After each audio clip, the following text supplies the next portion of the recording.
Welcome to episode 9 of Swish Theory. My name is Chris Amundsen. I'm your host, along with my co-host, Mr. Larro Golden. Larro, it's been a few weeks. We've been on holiday vacation, New Year's, all that stuff. And the league has changed a whole lot in the last 2.5 weeks. It seems like our last episode was on the Chicago Bulls, who had just gotten 150 dropped on their heads by the Minnesota Timberwolves.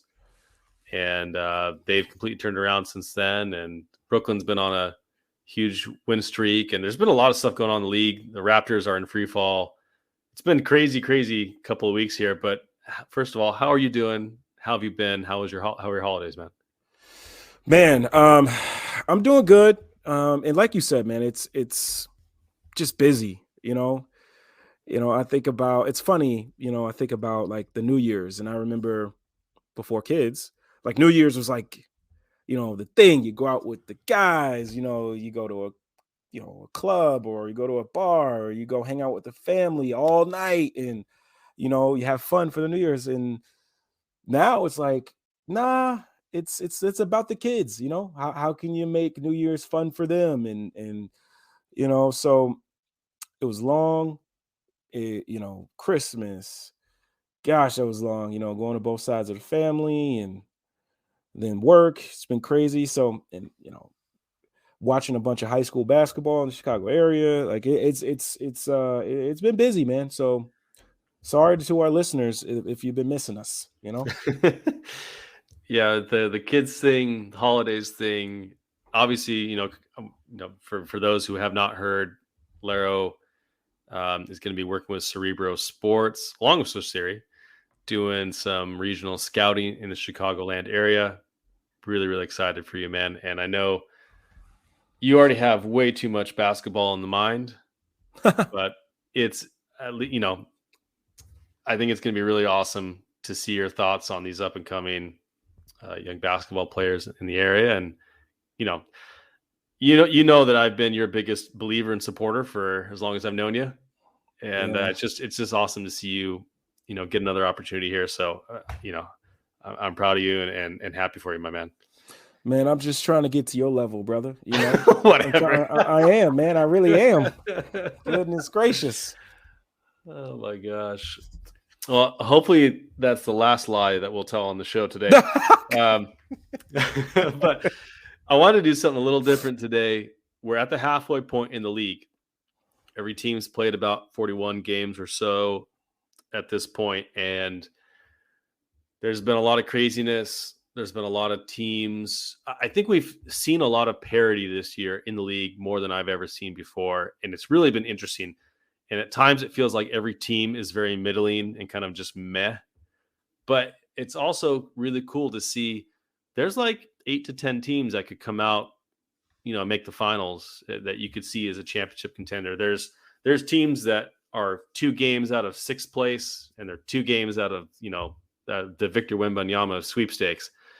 So it's been pretty interesting. And so what we wanted to do today is go through all 30 teams kind of in rapid fire a little bit with a little bit of analysis, but we're going to play a little game called buy, sell, or hold.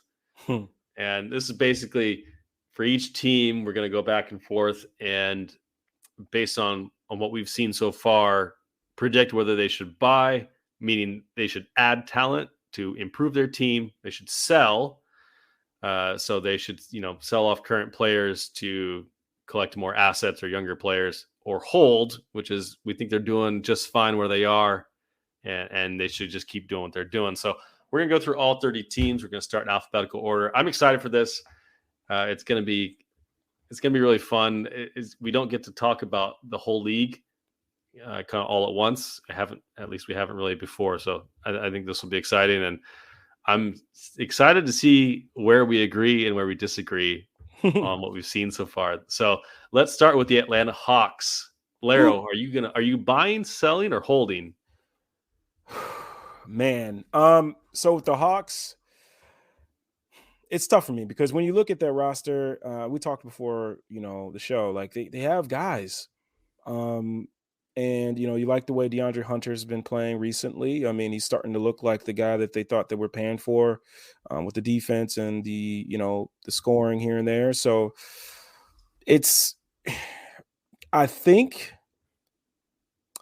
here's the deal. I'm done listening to the John Collins trade ideas. So here's the deal. How about we buy, we move on from John Collins, and we try to bring in another piece for them to be ready to compete. So I think I will go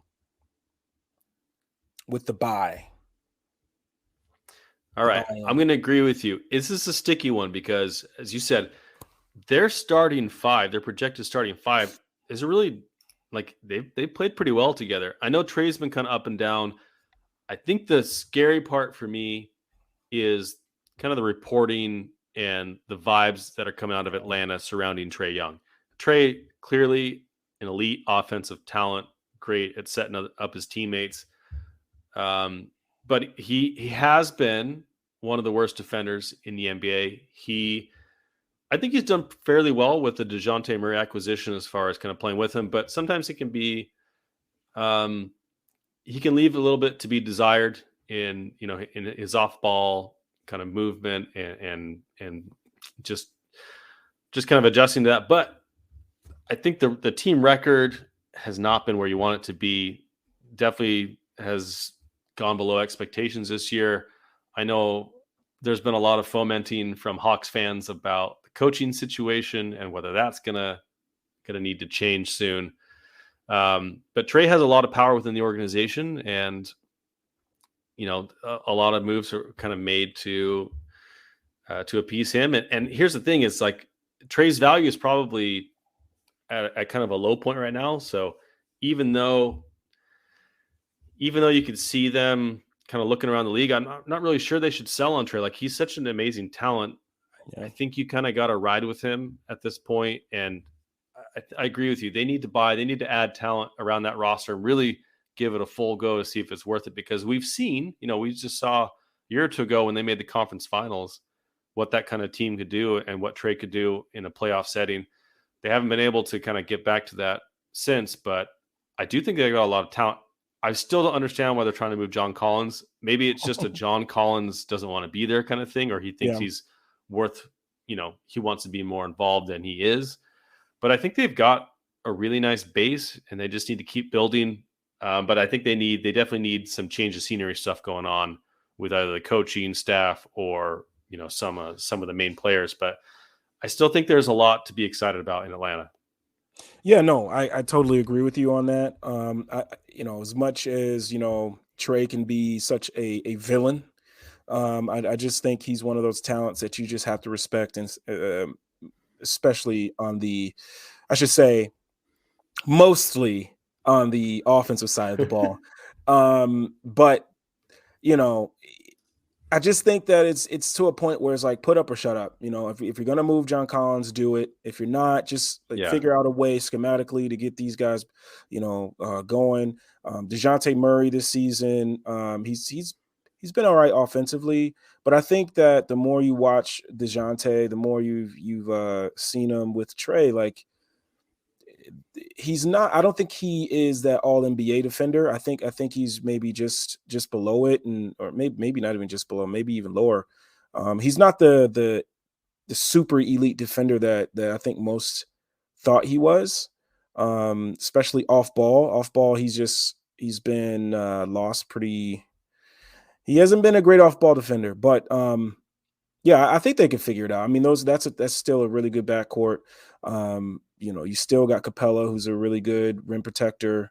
You got Double O figuring some things out. So, yeah, man, I think they should buy and maybe add to it, if anything. So, and A.J. Griffin's been pretty nice so far this year. Yeah. Obviously, he had the wild finish against the Bulls, but he's been really solid for rookie, and they got some promising talent. So, yeah, I think ultimately, I know there's some troubled waters right now, but I do think they've got the talent to continue building this roster. Oh yeah, and there should be plenty of teams looking to rearrange the deck chairs, if you will, this season. a team I think is not going to rearrange the deck chairs very much is the Boston Celtics. And I'm going to call hold on them. They've had some trouble areas, right? Their defense hasn't been where you kind of want it to be. They have been pretty exceptionally healthy. And one of the reasons I was a little bit nervous going into the season, obviously with Robert Williams missing time out the gate, was that their front court was a little thin. And now Horford, you don't really want to put a ton of miles on him.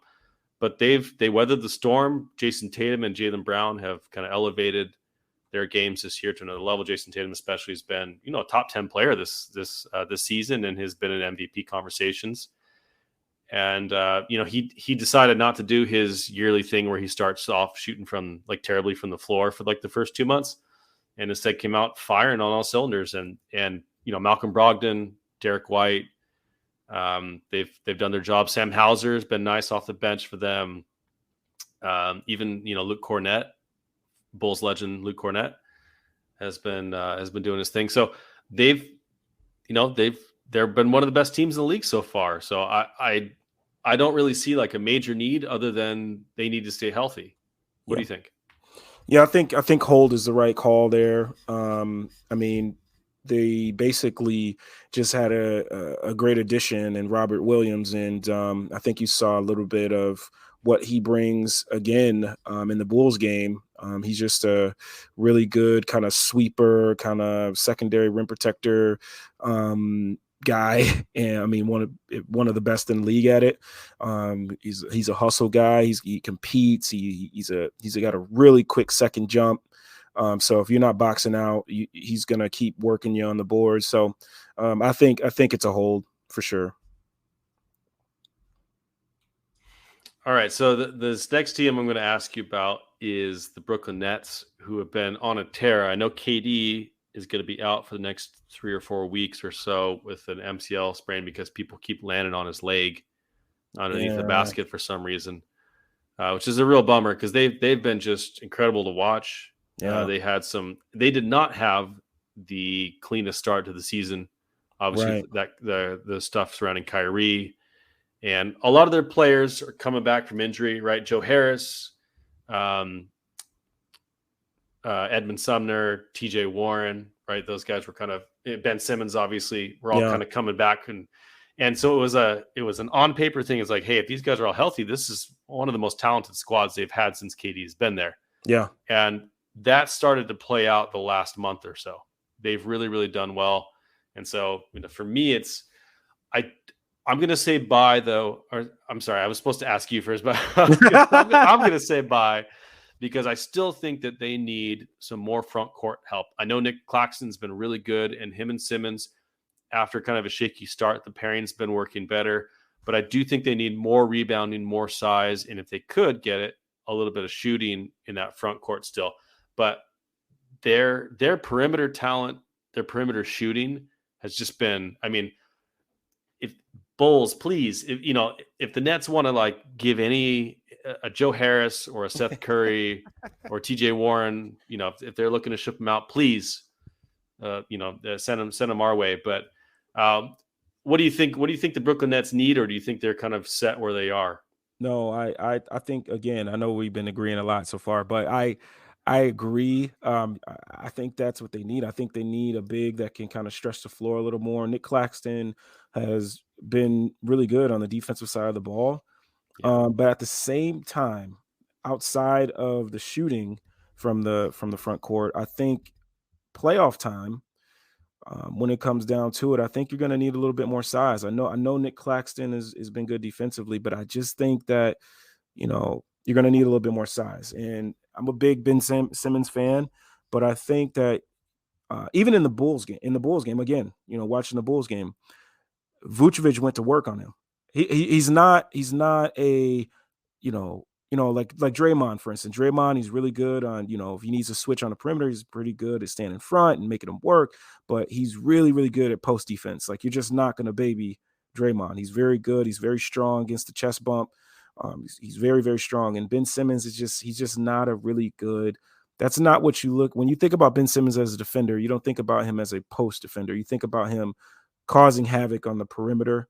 and that's where you would like to keep him. If you can keep him, I know the small ball, you want to, it's so enticing to try the small ball 5 with Ben because of his size and because of him being able to grab the ball off the glass and let's get into transition. And I know it, but that's just not his thing, man. I don't think you're going to be able to count on him when you want to try those Ben Simmons small ball 5 lineups to guard the Vucevic, even the Vucevic, I should say.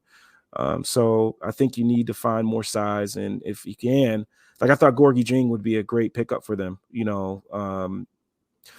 but obviously that didn't happen. So yeah, we've been thinking about Chicago, and we'll get to them in a second. But a guy like Vucevic, I think, could be really helpful to them just for the rebounding, the shooting, the passing. But I think they need a little bit more, like if Miles Turner could be there for him or something, or that would be, that would be, I think, pretty excellent. But they've impressed me because I was not sure. They obviously had the talent on paper to be a really, really great team this year.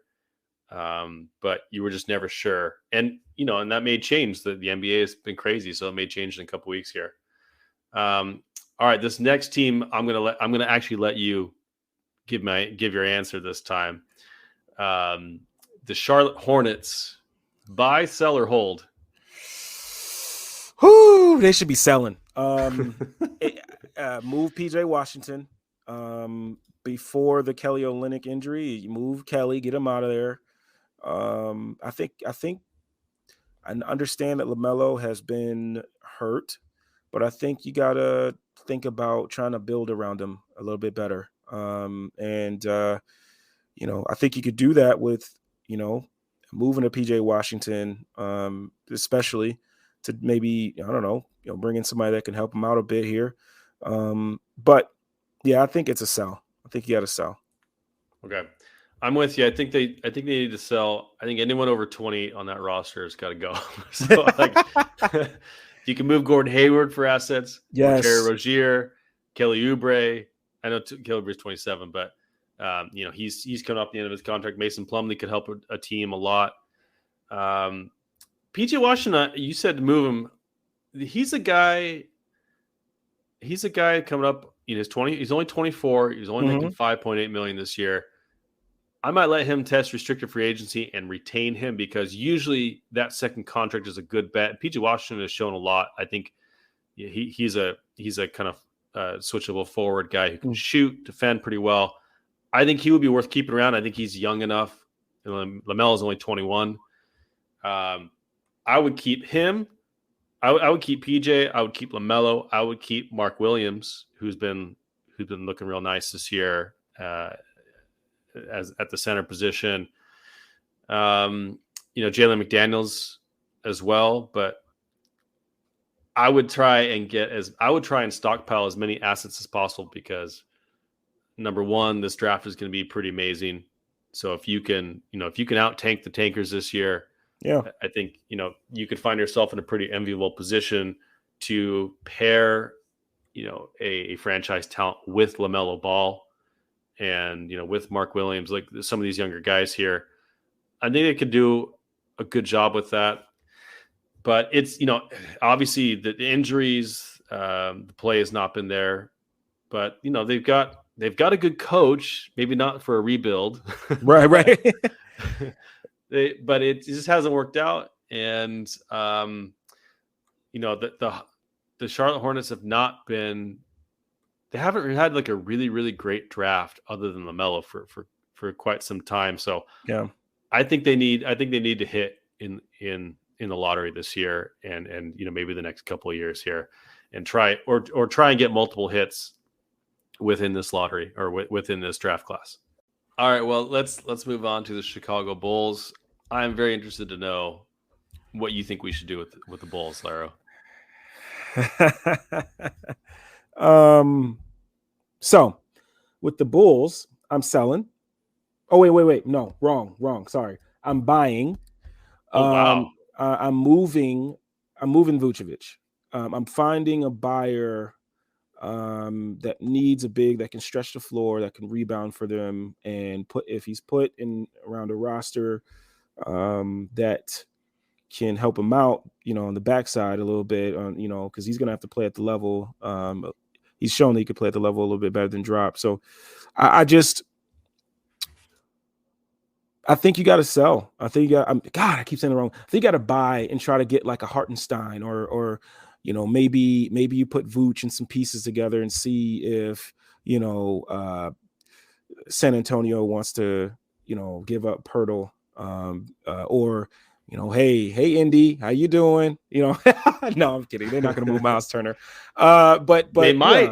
yeah, We'll see. yeah. I mean, I think you just got to find some, like, if you can find a 30, someone, a big that can stretch the floor, but that can just protect the rim. Like we really like this. I truly believe, without Lonzo Ball, if you had a big, and this is not rocket science, I guess this isn't something that's groundbreaking, but if you had a big Wendell Carter that could protect the level of protect the point of attack and also protect the basket, I really believe this defense would be a lot better. There'd be a lot less stress on the Zach LaVine, a lot less stress on the DeMar DeRozan, to be, better defensively. But I just really feel like you got to find something, man. With Hartenstein is pretty cool because he can still be a dribble handoff operator. He's got some pretty cool passing in his bag, passing ability. He could stretch it a little bit. He could shoot it a little bit. But I think you got to try to move. And I know people may hear this like, man, move Vooch. But I think if I don't think you want to move DeMar DeRozan and Zach LaVine, especially the way they've been playing together recently. If you can move Vucevic and get a piece back, a young piece, if possible, that can protect the basket and stretch it a little bit, I think you got to do it. Maybe, I'll let you talk about, like, you talked about a great deal. Maybe you could talk about that deal a little bit in terms of what you would do. But like, that's where I'm at. I think if I do anything, if I'm AK and I'm in me, I think I look at looking at a contender, looking at a team that thinks they're better than they are, and they need something like Vooch. Move them and see what you can get. All right, I just want to put on the record that last time we spoke, our last episode was about the Chicago Bulls. It's on December 18th. And I said that we need to blow this team up. We need to sell off Vooch, sell off DeMar, sell off Zach if you could find a great deal for him, sell off AC, all those guys, and kind of rebuild. Or there's different tiers of rebuilding that you could go into, right? You could just trade Vooch, or you could just trade Vooch and DeMar and try and kind of retool a little bit, get a little younger around Zach LaVine. And I said I don't think my opinion would change even if the Bulls went on a 10-game winning streak, and they almost did it. They've almost done that since. They've gone 8-3 or 9-3. I can't remember now, but they were two terrible calls away from going 9-1 in that stretch. I'm gonna disagree with you on this one. Then I still say sell. Now I can see what you're saying, and I agree with you that if the front office really believes in this team, I don't even know what they believe in, though. That's the problem, is like, what do you believe? What do you believe in? Do you believe that they could be a playoff caliber team? Okay, I agree with you. Probably as constituted or with some small changes, I think they could be a playoff team. Do you think this is a contender? If you think they are a contender, I disagree with you. I don't think they have enough, and I think it's at the center spot that really kills it. And I love Vooch, and he's a great player, but I just don't think that he's versatile enough in the playoffs. He can only run the level. He's not good in a drop. He's not quick enough, going forward or backwards. And he's not really offering a lot of rim protection. He's a rim deterrent, but he's not really a rim protector. Couple that with the extreme lack of outside shooting on the team, even with Patrick Williams coming along, even with Zach taking like 15 threes a game, you just don't have enough. With that. So to me, if you're gonna buy, I think you need to buy for 2 years from now or 1 year from now rather than buying for this season. So to your point, Larro, if you want to sell Vooch for something, I think like the Brooklyn Nets might be a candidate, or the Los Angeles Lakers, or maybe if Toronto, like the Toronto Raptors, because I think Toronto Raptors might be a nice spot to land Vooch. But you got to bring back some shooting. So if it's the Nets, it's got to be a guy like Joe Harris. If you're sending them to Toronto, it's got to be a guy like Gary Trent Jr. So if you're gonna ship him out, it's got to be for a shooter, like a movement shooter, high volume, preferably several years younger than what Vooch is, because you really want to build around Zach and DeMar while he's still capable of doing what he's doing. But you also have to replace the center, because Andre Drummond, he's been a very nice, capable backup this year, which we're happy about. But I don't think that he can be a starting caliber center in the playoffs or for your future. Just don't think he's that guy. He's perfect in the role that he is. You mentioned Isaiah Hartenstein, who's had a really tough year in New York. Really tough year. Now, Tibbs does not have Hartenstein running DHOs at all, basically. So he's definitely not maximized. He's a player, but this also speaks to the problem. He right now is a role player. He is not a starting caliber center. He's young enough that he may grow into that, but he has to find the right role and opportunity. Maybe that's with Chicago, but I still don't think that in the next 2 or 3 years he's going to be the guy that you need to maximize Zach LaVine's, kind of contention window, if you will. Jakob Poeltl, I think, is a lot closer.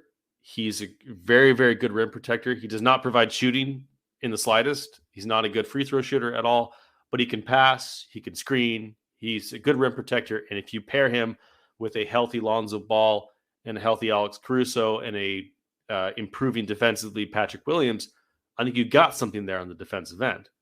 And so if you were to do something like, for example, if you were to trade Vooch to either the Nets or the Raptors, just for contention's sake here, and bring back a shooter like Gary Trent Jr., bring back a shooter like Joe Harris, and then trade, let's say like you trade Kobe White and maybe Derek Jones Jr. and the Portland first round pick to San Antonio for Jakob Poeltl in return. Or maybe you trade Vooch to San Antonio and you get Jakob Poeltl and like Doug McDermott back, right? This is something our friend Kevin Farragon has suggested.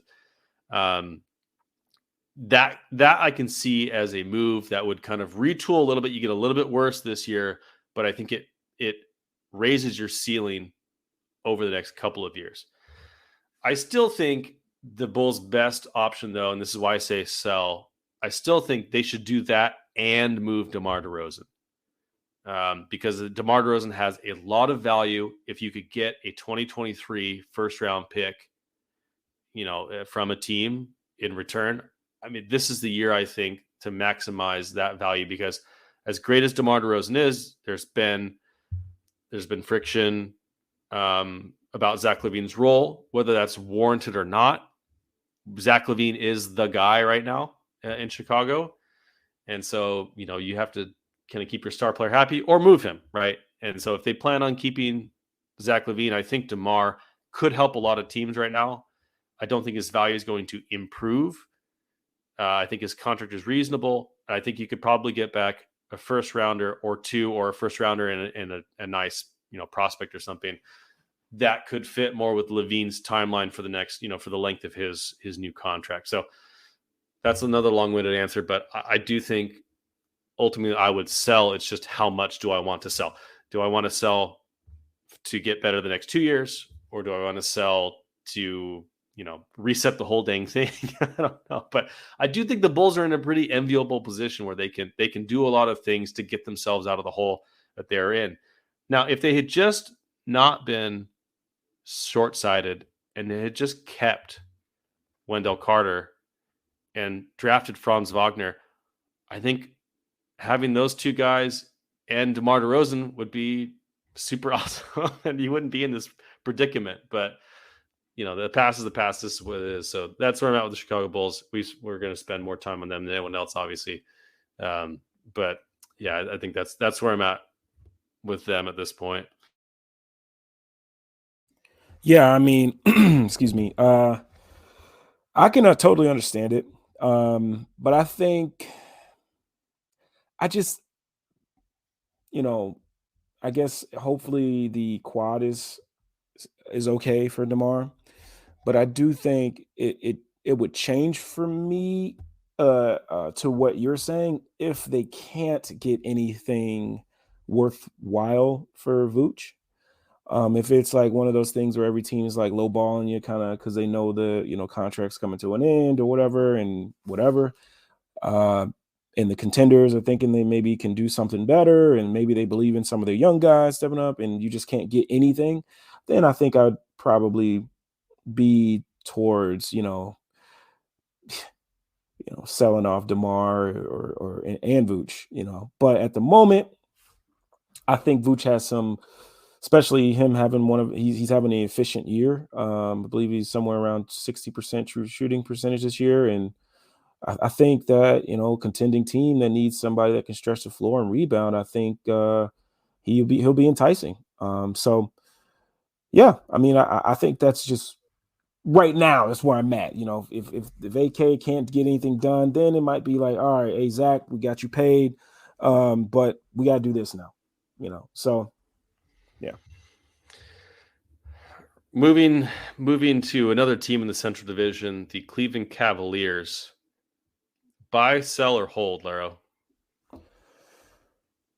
If they can stay healthy, I believe. I believe they have to buy. I don't know if they can believe. Like Okoro's been fine, but like I don't know if they have. And this is something we talked about with Mark Schindler in one of our early pods. It's like I don't know if they can believe in that three, the starting three. Like I know that Karis LeVert has been playing pretty well, and I know that, but I think in the playoffs, like you're going to need a little bit more defense from that position. And I understand they have Jared Allen and they have Evan Mobley, but like one of the things that Larry Markkinen brought was that he still had that size. He still had that he was 7-footer. So there was extra size on the floor. So it kind of shrunk the floor even more. But like, I think you need to find a way or see if you can find someone that you would feel okay with. Maybe, I don't know, no, can't be Jay Crowder, but there has to be somebody that I think they have to buy and find somebody that they can trust to be that swing man, that third guy. I agree. I think they should buy. I agree with you, but I don't think they have to be desperate. Right? Yeah, they've got a young core. I don't think Jay Crowder's the guy. I think he could help them this year, but I think they got to think a little bit more long term. Kind of this year and the next couple of years. So I don't know, maybe a guy like PJ Washington, for example, like maybe that would be a nice guy to slot in there because he's a little bigger. He can play some power forward, he can shoot, can defend. Or if it gives Isaac Okoro a little bit more time to develop.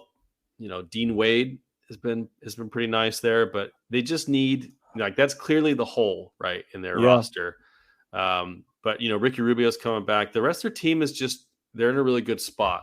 But I think if they were to add something, they got to find something that's going to be a little bit more long term, and not be short sighted about it. But yeah, man, Cleveland's been really good this year. I mean, Donovan Mitchell's been as good as you could have hoped. I think fitting into that roster, and obviously Allen and Mobley and Garland have just been steady and awesome, and Mobley's going to be a monster. I know the rookies and second year players, they grow at different rates. It's not always linear. It's not always forward, but he's going to be really awesome, I think. So, all right.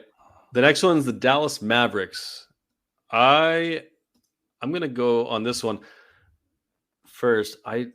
This one's tough because you want to put more talent around Luka. Yeah. But you kind of have to you cannot keep this roster. There's not enough talent on this roster to really satisfy Luka. And if you look at a lot of their guys. Spencer Dinwiddie, 29 years old. Tim Hardaway Jr., 30. Davis Bertans, 30.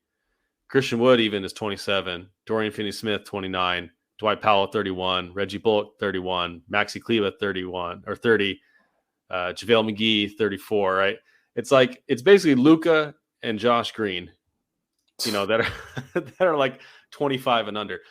You either have to find a young star that you can put all of your chips in for, or you got to kind of trade older for younger and get worse this year. And I think this is tough because you want to keep Luka happy, but I do think that they need a lot of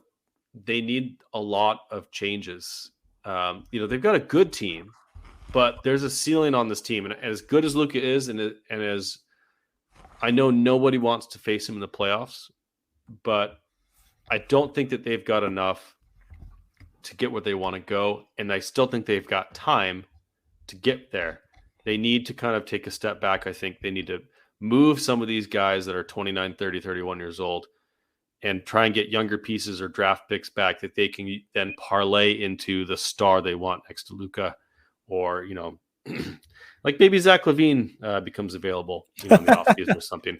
And maybe even he's too old, but yeah, like they need to find someone that can fit next to Luka long term, and they haven't yet. And I know like they tried to do that with Porzingis and it didn't work, and so they're probably wary to try to do that again. But they do need to build up, I think, more assets and younger players in the meantime to kind of put themselves in position to do that. But that's come out with the Mavericks. They're in a really weird spot where they've got the guy. Luka's like going to be one of the best players in the world for the next 10, 15 years. But they've got him under contract, and they've got a lot of movable contracts, and they've got some picks and things like they have moves that they can make.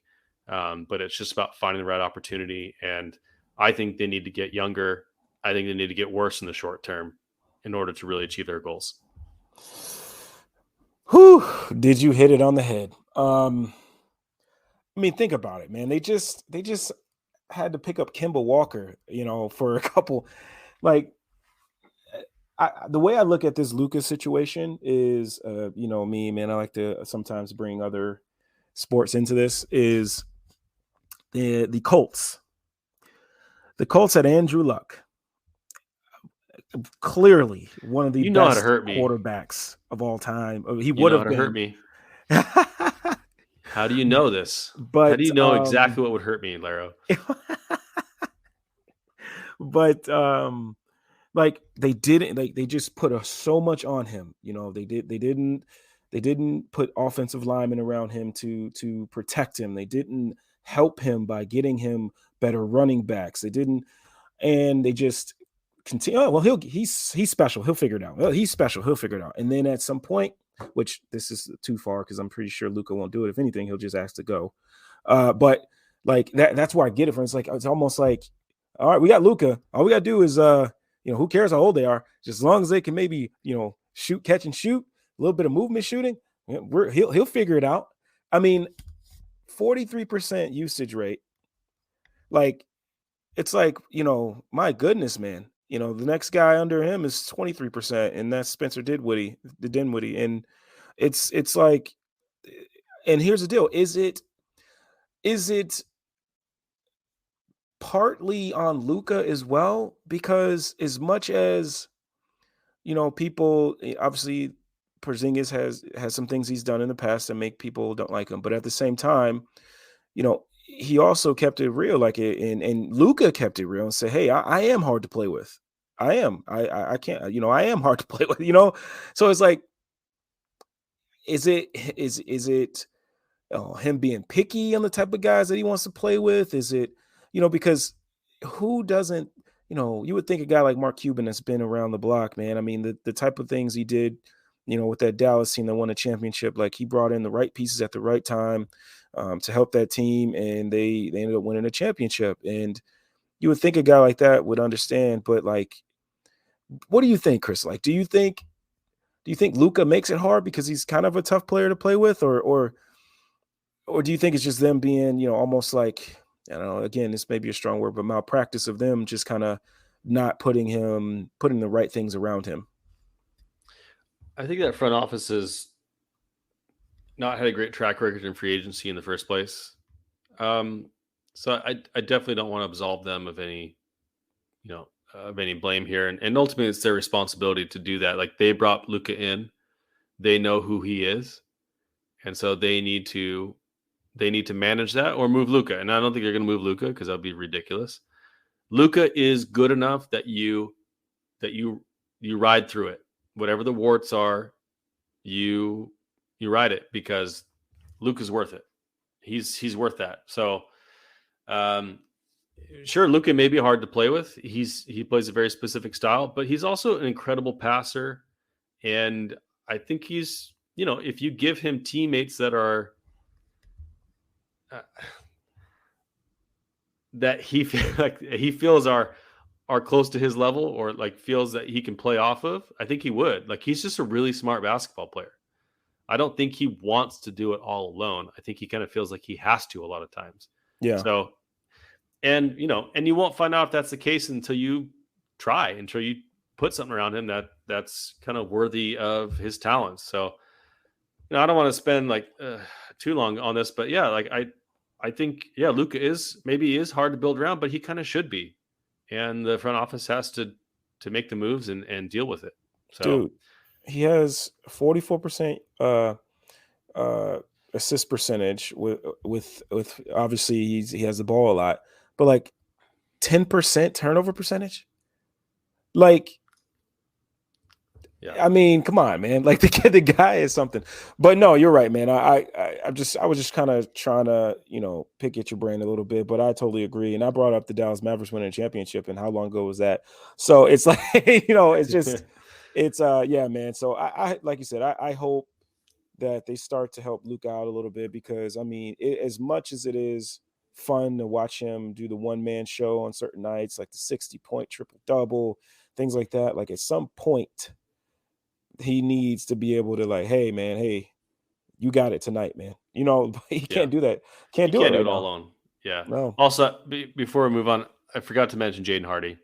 Oh yes, on that roster. So I don't want to forget him. He's also one of those young guys that's shown a lot of promise. So the next one on our list is the Denver Nuggets. And what do you think about Denver Nuggets? Buy, sell, or hold? Whew. I mean, I think I'm a hold guy. Let me think a little bit, man. So I would be okay with them if they were looking to add to it, but I think at the same time, I think you hold. I think Jokic is unbelievable, and that might be an understatement. That might be that there needs to be a better word used for him. But Jamal Murray coming back, getting his body right and getting healthy. He's still, I mean, even I'm pretty sure he's not super healthy yet, but like he's still got the ability to get his shot off and attack the basket. I think Aaron Gordon and Jokic's chemistry has hit a level that is tough to get to. They've been fun, man, and I don't know. I think I'm at hold. I think. I would agree with you. I would say hold, except I do think that their bench could be improved. So if you can find, especially if you can find like a really quality backup center, like an Isaiah Hartenstein, for example, I think would work really well on their roster. Yeah, because he does. No one does the things that Jokic does, but he can do some of the same things I think that Jokic does at a much lesser level, obviously. But the non-Jokic minutes have been a train wreck for years. As good as their roster has been in a lot of ways, no one's going to replace what he's doing. But I mean, Aaron Gordon's having like a career year. He's been phenomenal this year. Yeah. Obviously you got Jamal Murray back. Michael Porter has been kind of in and out with the injury stuff, but he's a just phenomenal shooter. Bruce Brown has worked really well on that roster. KCP obviously has been a perfect fit. So they've got the pieces to compete. I do think if they could just shore up a little bit of that bench, if they can, but we're talking minor moves. I think they're in a pretty good spot overall. Oh yeah. No, you're right, man. I mean, they're minor. Got to be minor moves if they make them. Next team is the Detroit Pistons. I'm going to say buy, but I kind of want to qualify it. Buy in the sense that if you can find young talent to put around them, or maybe some key veterans that won't cost you anything, just to kind of help move this team in the right direction. But I think you've got some good pieces, right? Like obviously Cade Cunningham, uh, Jaden Ivey, Killian Hayes has been really improving this year, and I'm really happy for him because he's taken a lot of crap from people the last couple of years, and he hasn't been very healthy. But he's really coming into his own, and he's always been a good defender. But I think just the other parts of his game are coming along. So I think they could move guys like Alec Burks, Bojan Bogdanovic, and move them for picks or young players to kind of move that roster a little bit along. But I think they're kind of in a perfect spot this year with the losing. I was lower on them. Like people thought they were going to win like in the 30s this year, and I thought not quite this year. I think they've got some more room to grow. But like even like Jalen Duren, Isaiah Stewart, like they've got some guys, Sadiq Bey on their roster, I think are really worth developing further. They've got a really fun roster to watch. Yeah, no, I agree, man.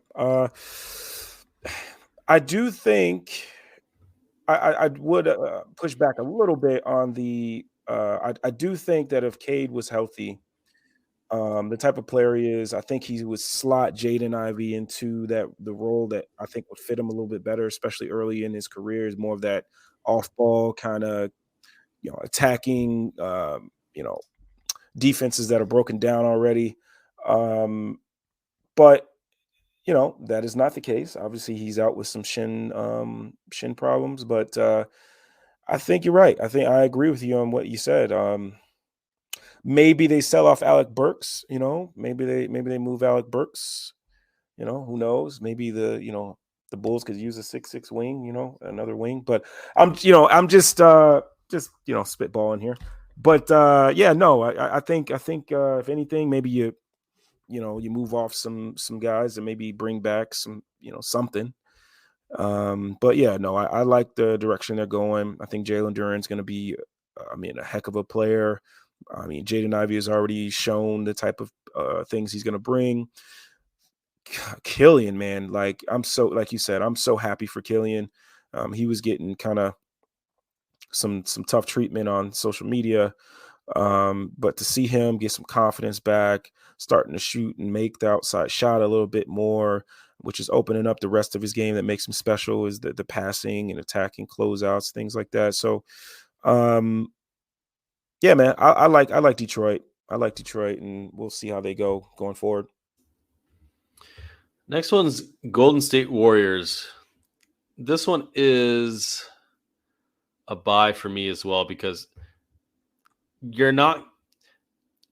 Stephen Curry is going to be there for his whole career, right? Like this is kind of like it's a foregone conclusion. He's going to be a Warrior his whole career, right? He's not getting moved. And as long as that man is there, that team's going to be pretty good. Yep. They're paying an incredible amount of luxury tax between, Steph, Clay, Wiggins, and Draymond Green. They're about to pay Jordan Poole, obviously, this next year on his contract. They're gonna have some decisions, but I do think in the short term, they're for this season, I think they need to be buying. So James Wiseman is a candidate. I think that would be a great person to have a change of scenery. I think he needs time to develop, and the Warriors don't really have that time. And he's also kind of in that mid-level exception slot. That $9.6 million is what James Wiseman's making this year. Yeah. Kuminga's coming along. You got Moses Moody as well. I think kind of they need a couple more players in like the 6 to 8 range. Because they've got their starting five. Their starting five has been one of the best in basketball when it plays together. Yeah. But they need just a couple more guys to shore up that rotation for the playoffs. So if they could move Wiseman for a guy like, I don't know, even like Alex Caruso, right? Like Alex Caruso would be like a freaking great Warrior. Yeah, he would. They just need a little bit more there. But Kevon Looney's continuing to be incredible for them. Andre Iguodala is coming back, so we'll see what he's got left in the tank. But I think they're a buy, at least on the short term. Yeah, I think you hit it on the head once again. So boring, Chris. You just keep nailing it. Always right. I know my wife tells me that too. No, I'm just kidding. She's never told me that. I'm just saying, man. I mean, this is. I feel like you gotta buy. There's no way you sign Steph Curry to be there for the rest of his life, basically, and just be like, you're 34. I mean, hey, we're gonna get some young guys in here, Steph, and we want you to mentor. No, Steph is still playing at a high level. Clay is starting to play some good basketball. Wiggins coming back. Draymond is getting, he's still doing his thing. Poole is he's starting to get that pool party vibe back. So it's like, yeah, I think you owe it to the group that's been here the longest, that are still playing some good basketball, to continue to try to add to the team that can help to compete. So yeah, I think this is an easy buy. You gotta try to bring some more stuff in for him. All right. Next one here is the Houston Rockets. Buy, sell, or hold, Larro. Larro, I know you know a lot about the Houston Rockets and these young players. So, what are you feeling? Here's the deal, man, and this might be a hot take, but I think you gotta move Jalen Green or somebody, because I don't think this is gonna, at least the early returns, I don't think it's gonna work, man. I think this group, maybe a Kevin Porter Jr. is probably better to move, but you may have saved yourself several thousand angry DMs by suggesting moving Jalen Green, but but like that group is just, I don't see. I mean, it's kind of like what Eric Gordon said. I mean, you don't really see any anything getting better. I mean, when they do choose to run some things through, my goodness, why am I blanking? Out Şengün. When they do try to run, when they run some things through him, like he shows a lot of the things that he showed when he was getting kind of, oh, that's, who cares about the numbers over there? Like, he's not gonna be able to do anything in the NBA. He's not a good defender, which is still true in my opinion. But the passing, he's not gonna pass like that. He's not gonna be able to rebound. He's not athletic enough. Like, no, the guy is pretty good. He still needs to get better defensively, but his passing is special. I think he's a special passer. He's shown the ability to shoot it. And he rebounds and he competes.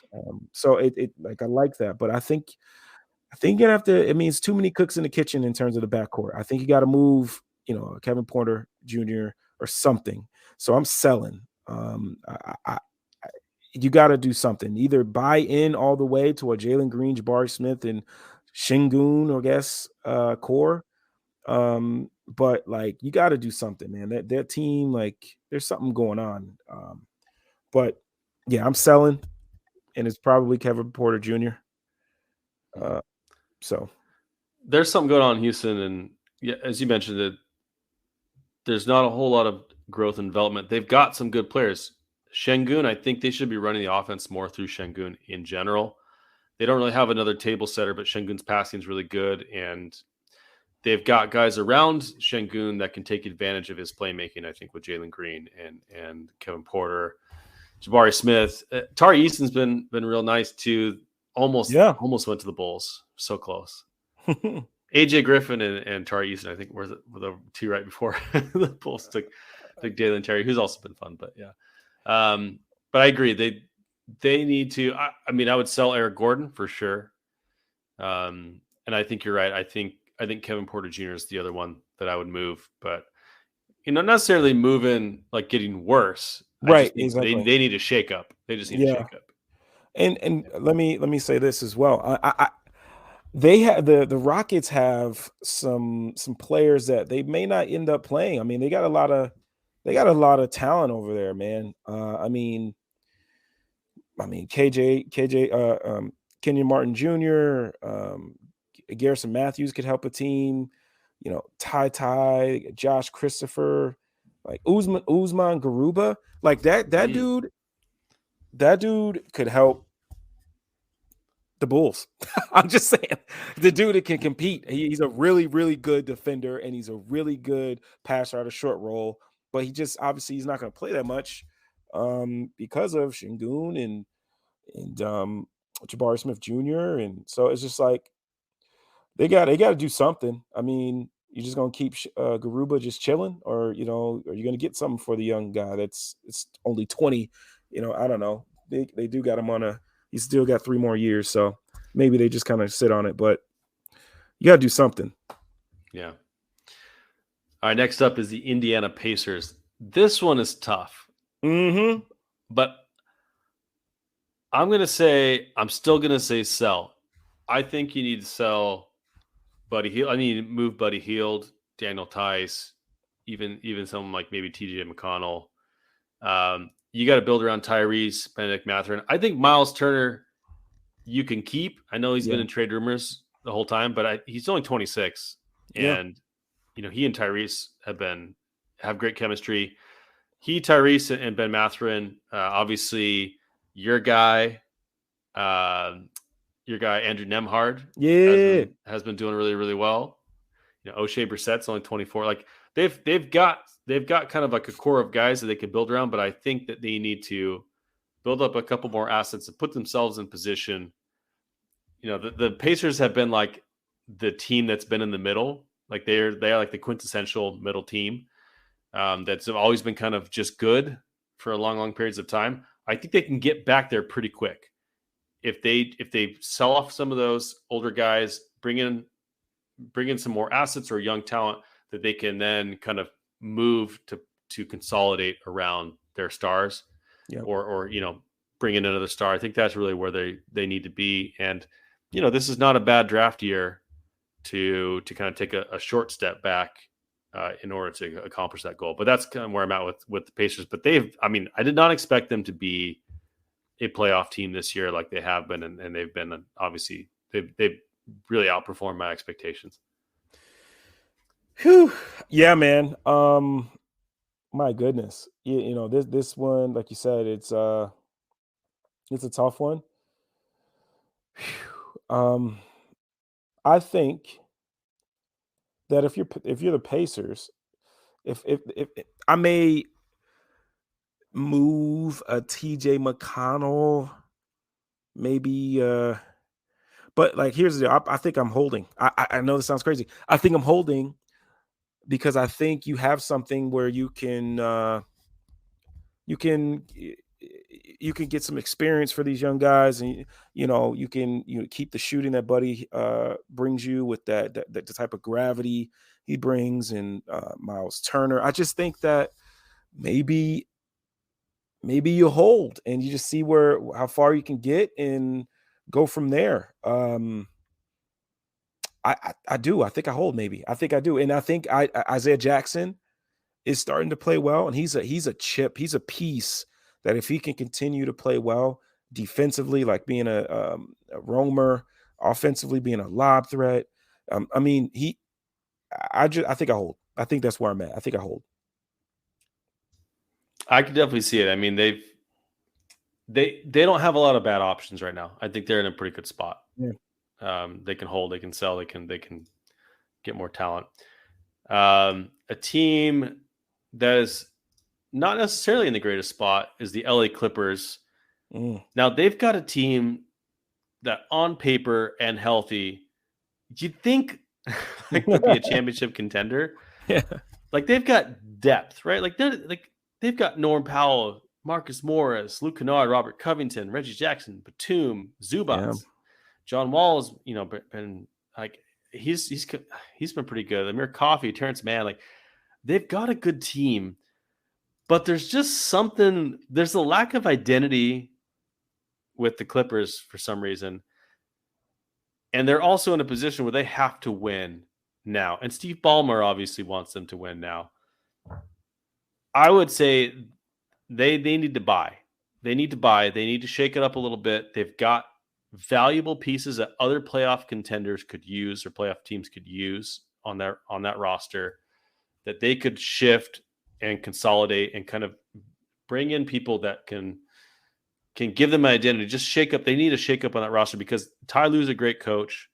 LA is a great place, for free agents. Like the Clippers have a good front office. Like they've got, and they're not complacent, right? Basically every trade deadline, they've done something to shake up that roster. So that's what I think they're going to do. I think they're going to buy. I think they're going to go even more kind of all in on this Kawhi PG pairing. And obviously they've got to be healthy. And Kawhi has had a very slow start to this year, and his health is kind of always in question.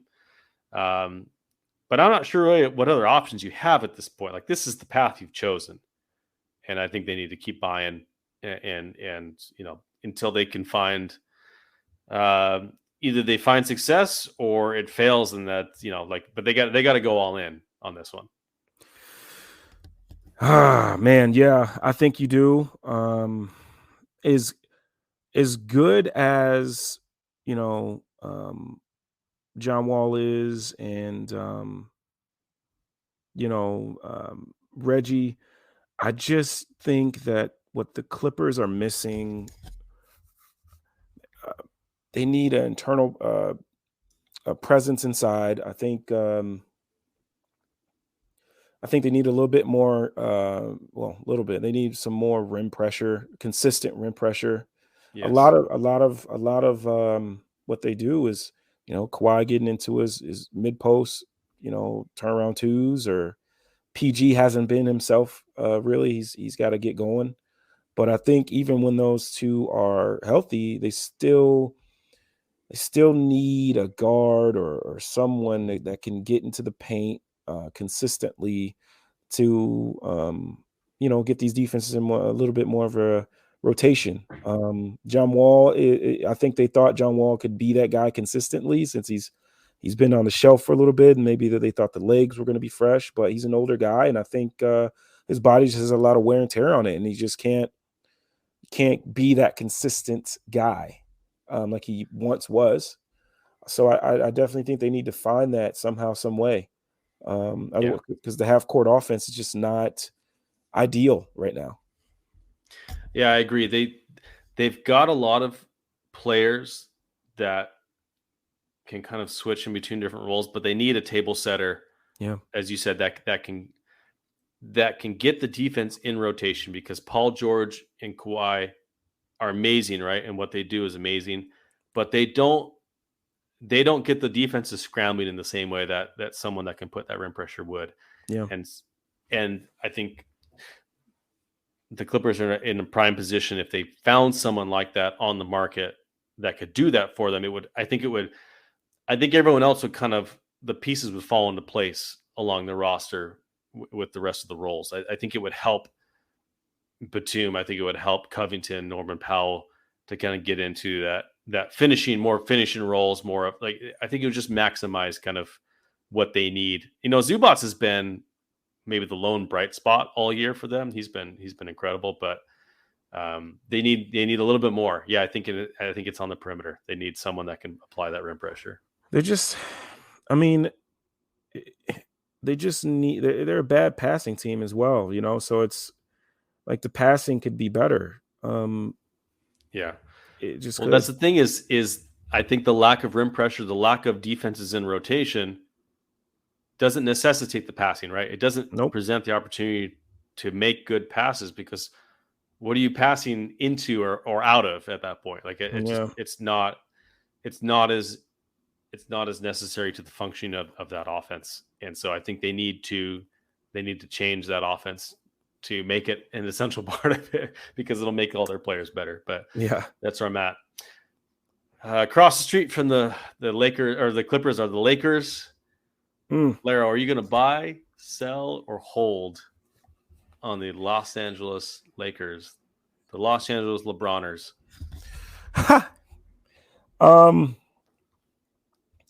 This one's a tough one for me, because I don't want to tick off the whole Laker nation. But and maybe I won't because I know they don't really like the guy that much, but I know that Russell Westbrook has been, playing pretty well. But I think you got to sell him. I think you got to find some way to either, uh, man, they need some shooting. They gotta they gotta find some way to turn Russell Westbrook into something that can really help this team. Because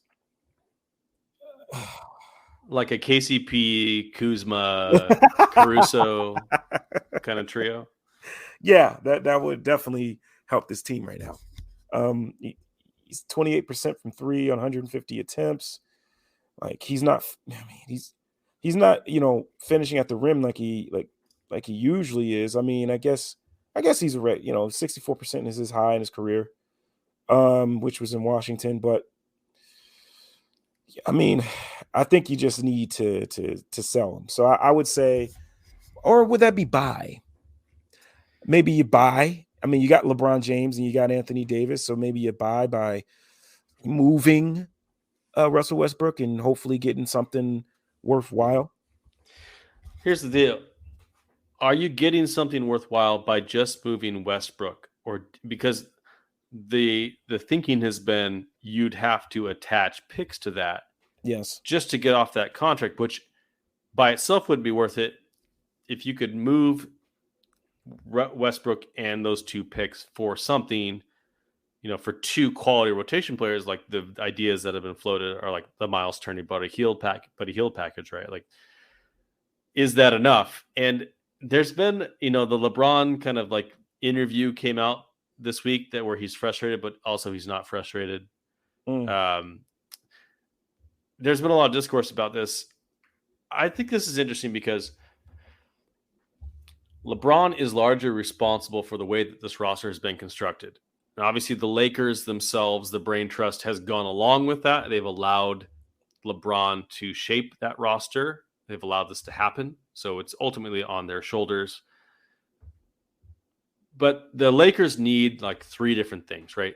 They need a point guard, right? They need someone, another consistent ball handler, shot creator on the roster besides LeBron and AD.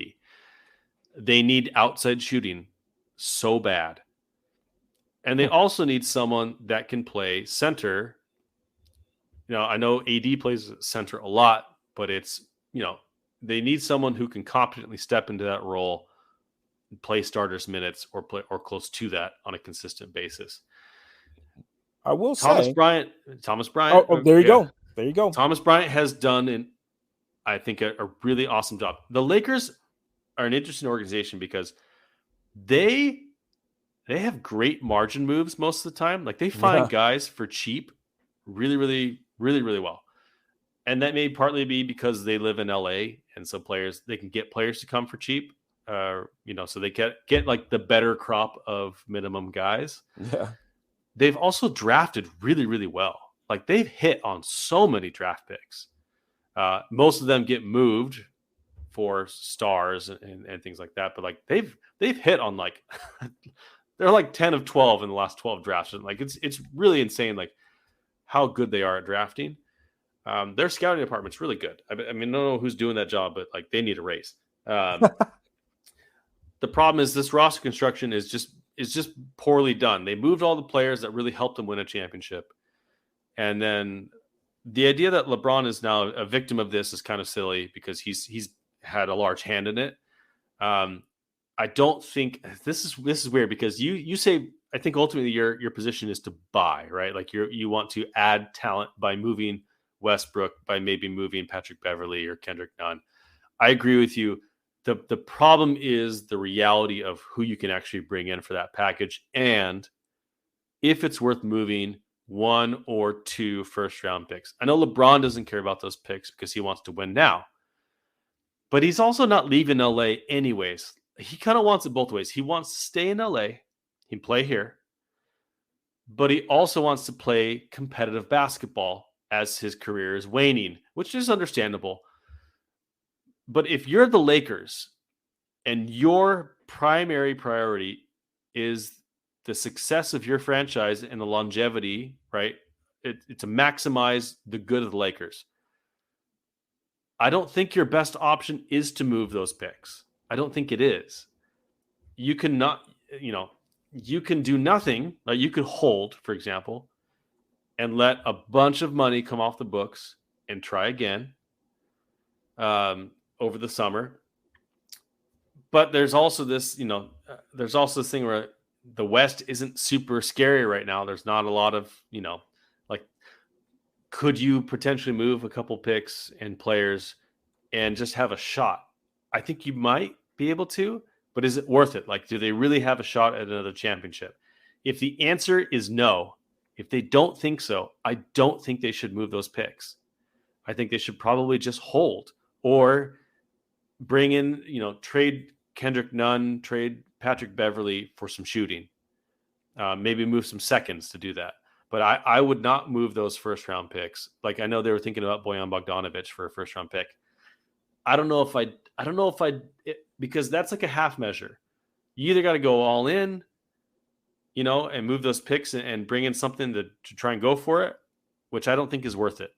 Or you just do really, really kind of small moves on the margin, or you hold for this year and then try and land a bigger fish in the offseason and try again next year. So I think the Lakers are probably in the toughest position in the entire league from like there's high risk in every scenario that's available to them. There's really high risk in moving those picks. There's high risk in doing nothing.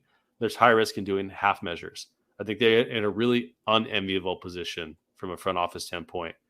Sorry, I've rambled on a lot on this, but like this is one that as I really racked my brain trying to figure out what I would do. I think if I were the Lakers brain trust, I don't think it's worth it to go in this year. I don't think I would move those picks.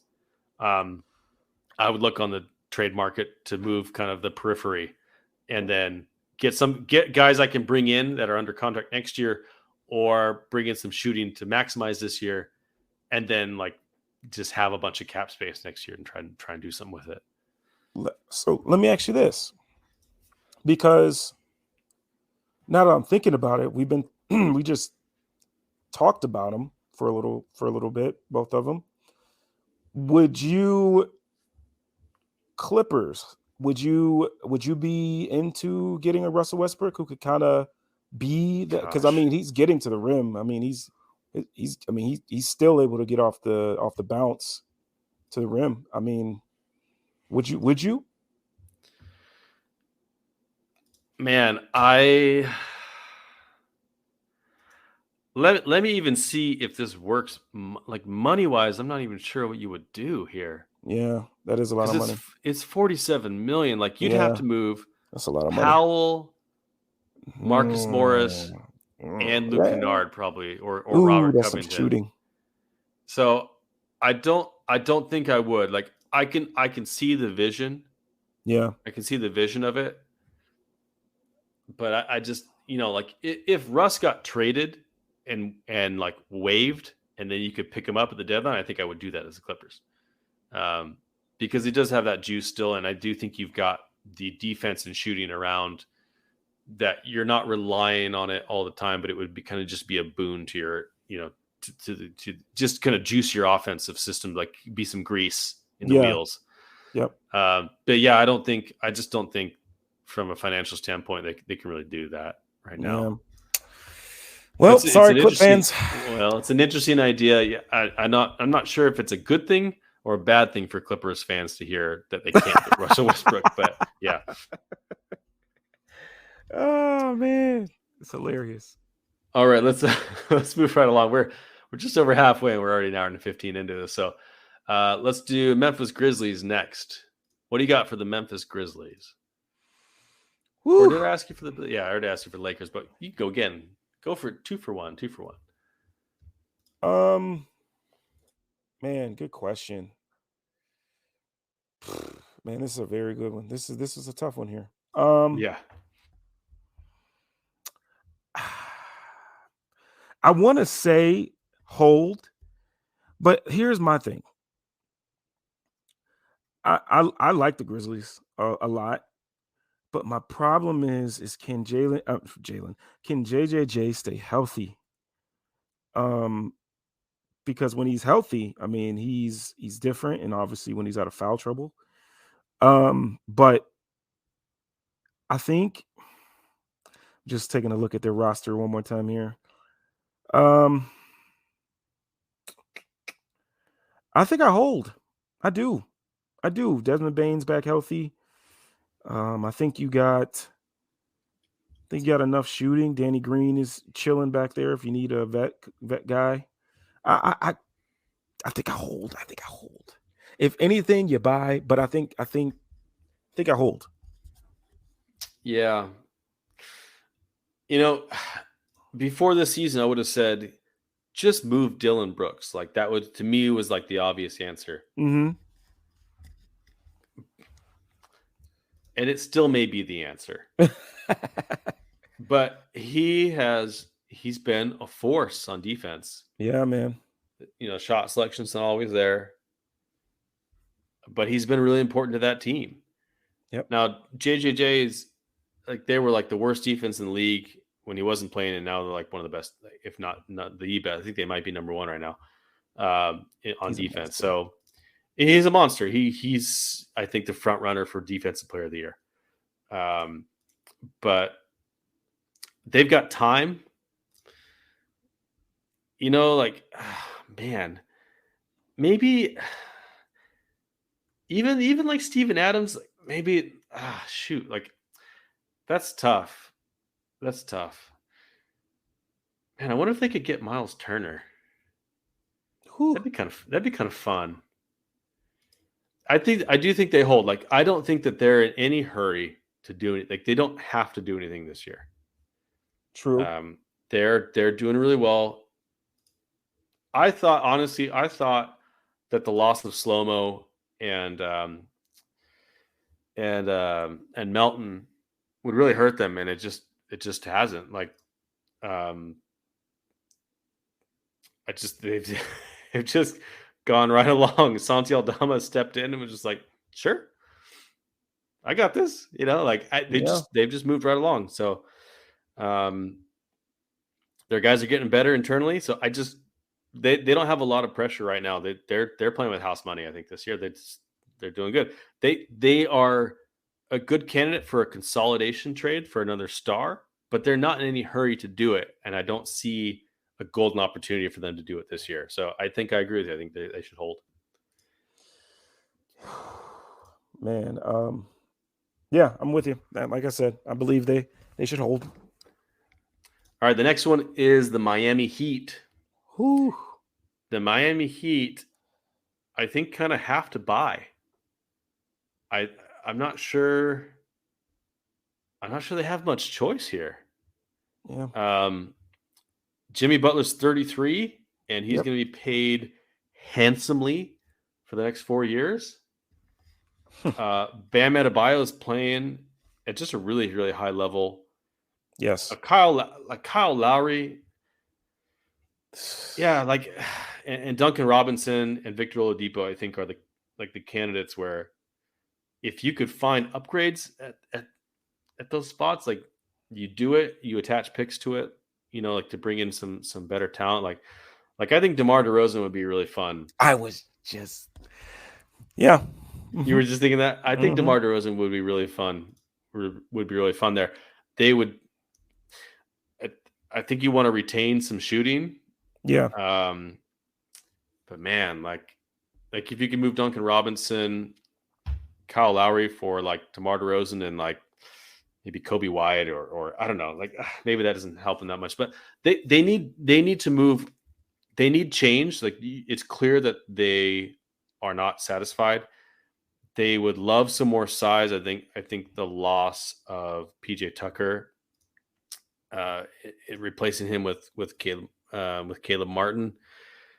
You know, Caleb Martin's been fine, but it's just that loss of size has hurt them. And I know Bam would love some more help in the front court. And Dwayne Dedmon has just not really been the answer there for them at all this year. So I do think they need some size, but they've got 3 killer shooters in Robinson, Struess, and Tyler Hero. And Tyler Hero's been really good this year. So they're in that win now mode. They need to go in, and Kyle Lowry's been fine, but Yeah. if they could find a way to bring in someone, would be really funny if they brought in Russ. Yo. It's I a lot wouldn't of do it. money.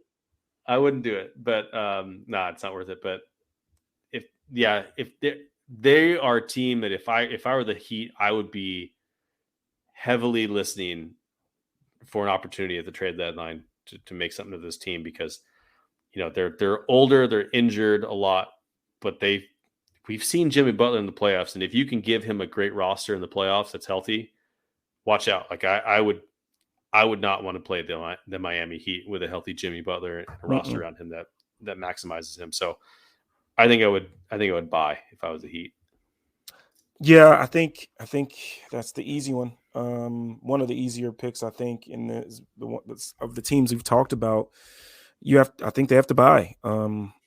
They got to add some more juice to this bunch. Kyle Lowry ain't getting any younger. 36 years old. And again, I don't want to be an ageist or whatever they call it, but I'm just saying, you might need a little bit more. And yeah, so I think they got to buy. They got to buy. Yeah. Next on the list here is the Milwaukee Bucks. Buy, sell, or hold, Larro? I think you hold. I think you got Middleton coming back soon.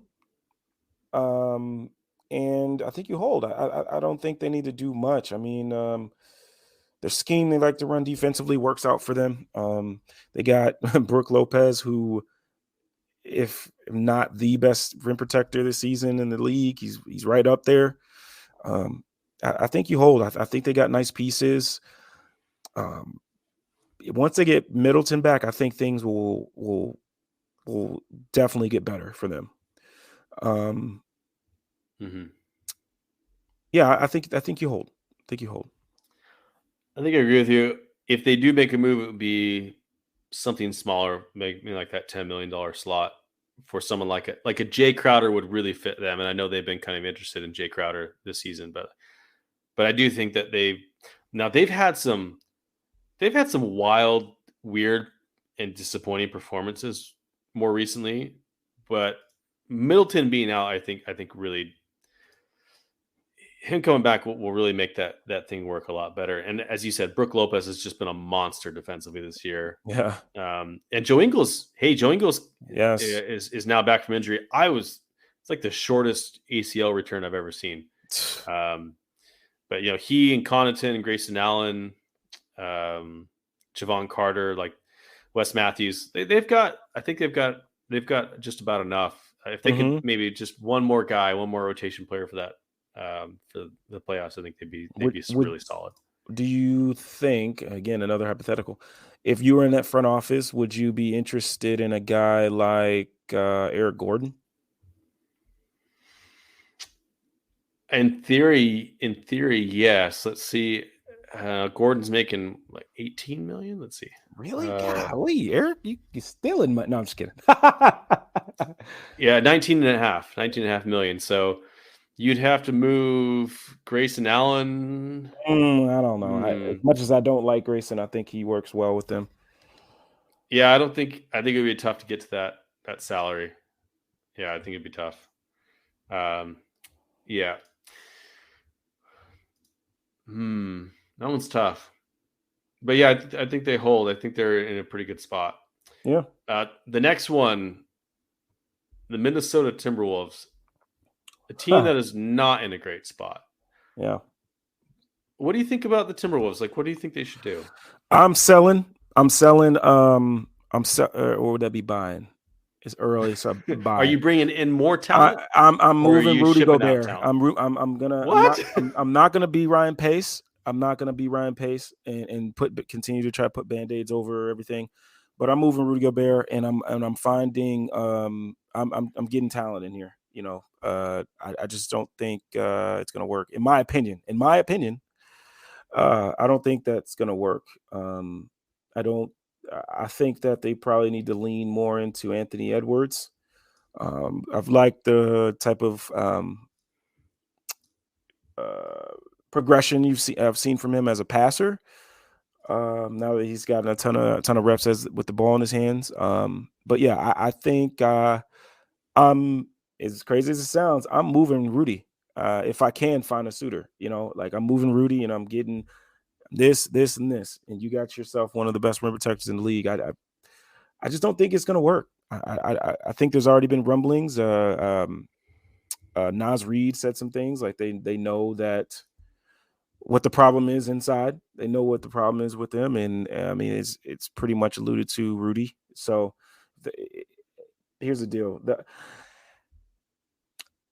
I think watching Minnesota this year, and I think that Donovan Mitchell helped Rudy so much offensively, and I think that since Rudy hasn't been with a just put it this way, I think Rudy needs to be somewhere else. Okay, I'll just leave it at that.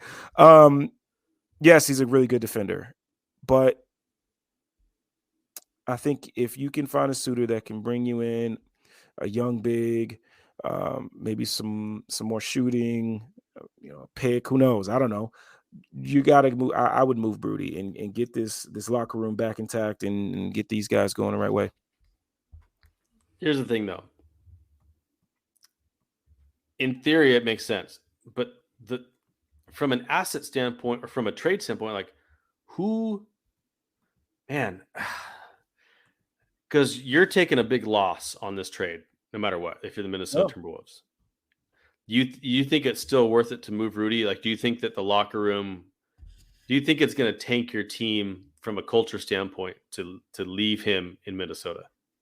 Not only from a culture standpoint, but I just watching him on offense is in that scheme. I mean, they don't run a lot of pick and roll. It's a lot of corner offense. So it's like it puts Rudy in a pickle because I mean, if he's not, they ran an elbow split action with him, and it just didn't even look right. Like it's just like I just I don't know, man. Like like you said, in theory, it sounds good, but at the same time, like I think again, I've seen GMs that make a mistake. Maybe they overdid it, thinking, "Hey, if this works out at 100 percentile, this is going to work." But like they don't take in the fact of like if it doesn't hit the 100 percentile, like what percentile would you be okay with? And if you're not okay with that, middle ground or even the low ground, well, maybe we don't make the deal. But that's just me. Like, I think, man, that's where I'm at. And I think I'll just, I'll leave it there. All right. So I'm intrigued by this. Where would you trade Rudy Gobert?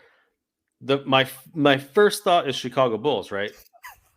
No, I'm just saying because they were the other team that was rumored to have a lot of interest in him. Mm-hmm.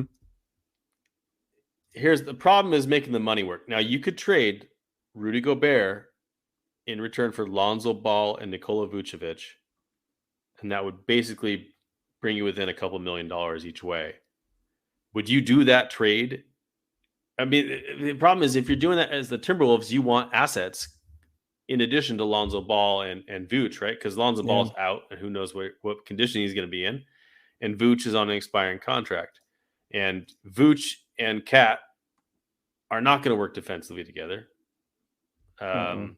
So what you're really doing is just getting off of Rudy's contract and hoping that Lonzo Ball is healthy, up for the upcoming year. And I think actually Lonzo Ball would be a really nice fit next to Karl Towns and Anthony Edwards, honestly. And Nas Reed, maybe Nas Reed could step in as your starting center, and you keep Cat as a power forward. Is that kind of a trade? Like I'm trying to think of this conceptually. You blew me away. Like I did not think you were going to say trade Rudy Gobert because I just thought you can't trade him. You can't do that. I mean, if you traded him, you'd just be saying goodbye to like 4 first-round picks for nothing. Yeah. Right? I mean, like that's the reality of it. Yeah. Man, Yeah. I'm you're blowing me away. Who would you trade? Who would you trade if you were Chicago?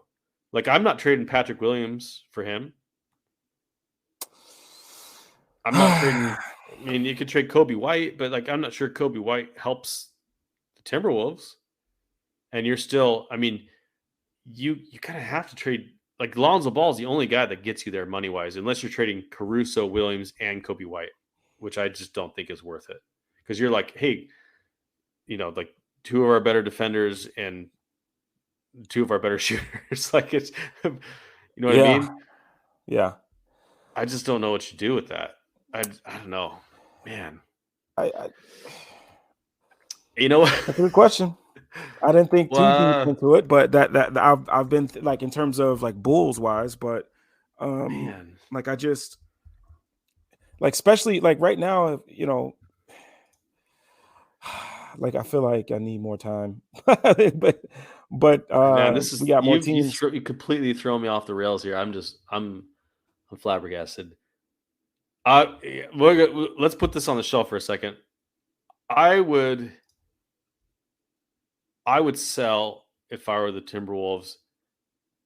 Like, D'Angelo Russell is not the guy. I think Naz Reid is worth keeping around. He's had a really nice year.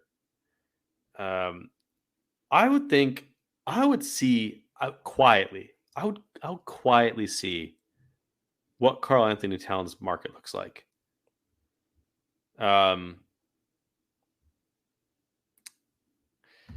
Because if you want to undo this Rudy Gobert mistake, man, I don't know if you can't undo it, right? You can't Yeah, undo it's it. tough. It's tough. Yeah. But if you want to build around Anthony Edwards, man, what if they move Karl Anthony Towns? Woo. And Minnesota would, man, they're in a tough spot. I honestly can't think of a Karl Anthony Towns destination right now, though, that would really, really make a lot of sense. Well, let me ask you this. So, if you made that deal for Rudy Gobert because you think there's no way, at least for me, if I was in the front office and I'm not the smartest guy, there ain't nobody is going to hire me as a GM.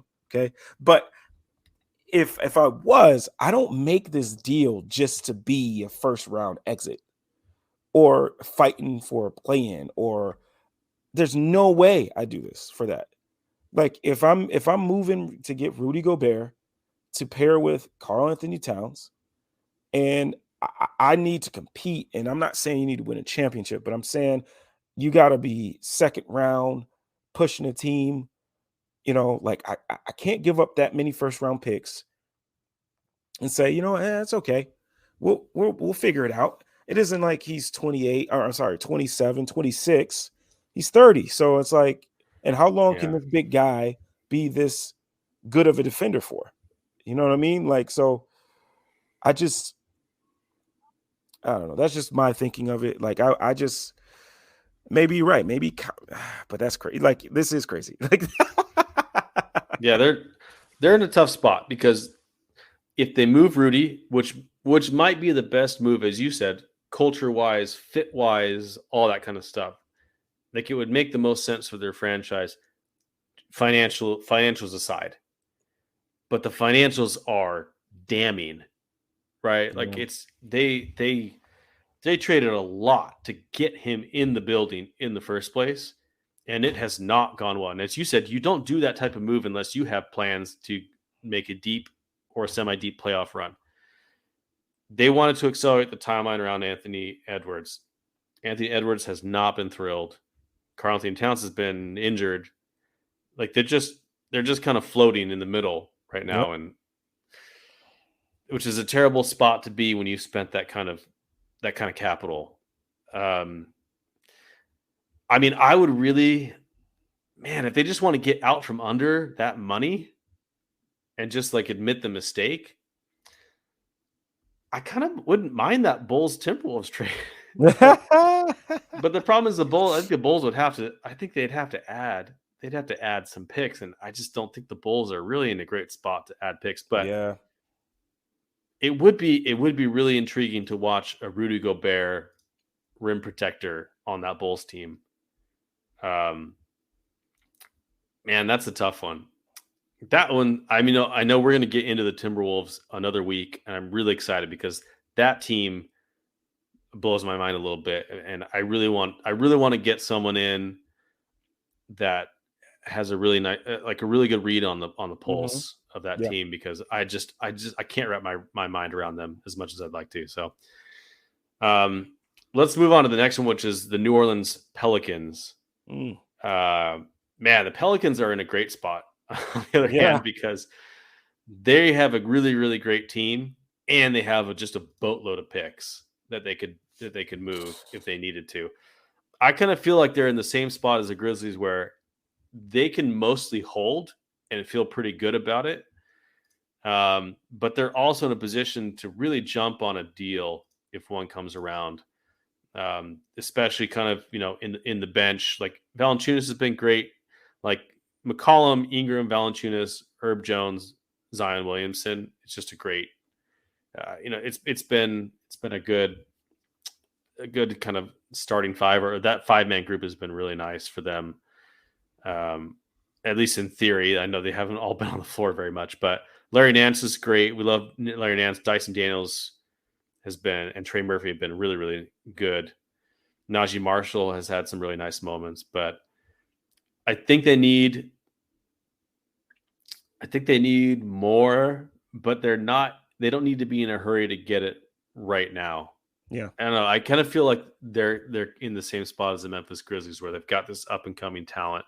They've got a good team now that already can compete for a top 4 spot in the West, and just kind of see what happens this year, see what shakes out in the playoffs, and then kind of evaluate in the summer. And they're in a great position asset wise to do whatever they want to do to help this team win. So I think they're in a great spot. I mean, it yeah, I mean they're in a great spot, like you said. Especially I know Zion hurt his hamstring, but I mean they've really found something with that point Zion. I mean, it's like Brandon Ingram when he's healthy. Like, I mean, I think that team is just in a great spot, man. like they're in a great spot. They really are. Like it's you hold and you hold unless somebody has something you want and you got a bunch of assets, so you can maybe entice them. So yeah, I hold if I'm them. Next one we've got is the New York Knicks. So buy, sell, or hold, Laro. I know we talked to Oscar in Hmm. our first episode about the Knicks and how they're kind of a team that should just be solid all year, and they have been. They've Yeah. been pretty solid, and they've um, you call Quentin Grimes being one of the best perimeter defenders really early. I know you said that, hey, this is a hot take, but you thought Quentin Grimes was really that guy, and he's been really good on defense. And um, you know, yeah, like there's been some really encouraging things, and there's also some there's clearly some changes that need to be made. So where are you at with the Knicks?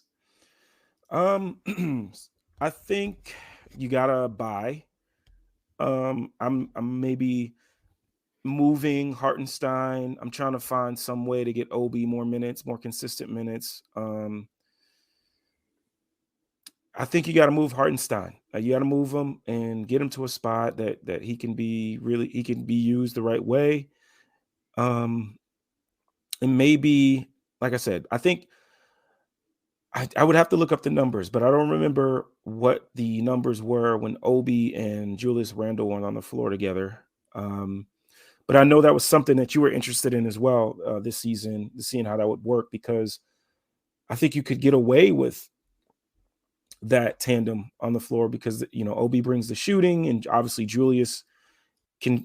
I mean, he's been awesome. Um, so I think they got to buy and try to bring some more stuff in. Maybe I don't know who. I think you got to buy. I agree, and I think they're in a good spot to do it because they've got They've got lots of picks. They've got Evan Fournier's contract. It's $18 million that they can move. They've got Derrick Rose's contract, $14.5 million to move. They've got Isaiah Hartenstein, $7.8 million they can move. Those are three, at least semi-productive players at three different kind of salary slots where they could combine or move one or all of them and bring in something that can make their team better. As you said, Julius Randle's been really good. He's found his groove again after a really tough last year, and it's really just nice to see him being able to thrive. As you, I, and Oscar talked about, Jalen Brunson's presence on that offense has really made things work a whole lot better. It's slotted RJ and Julius into the right spots. Miles McBride, Quentin Grimes have played really well.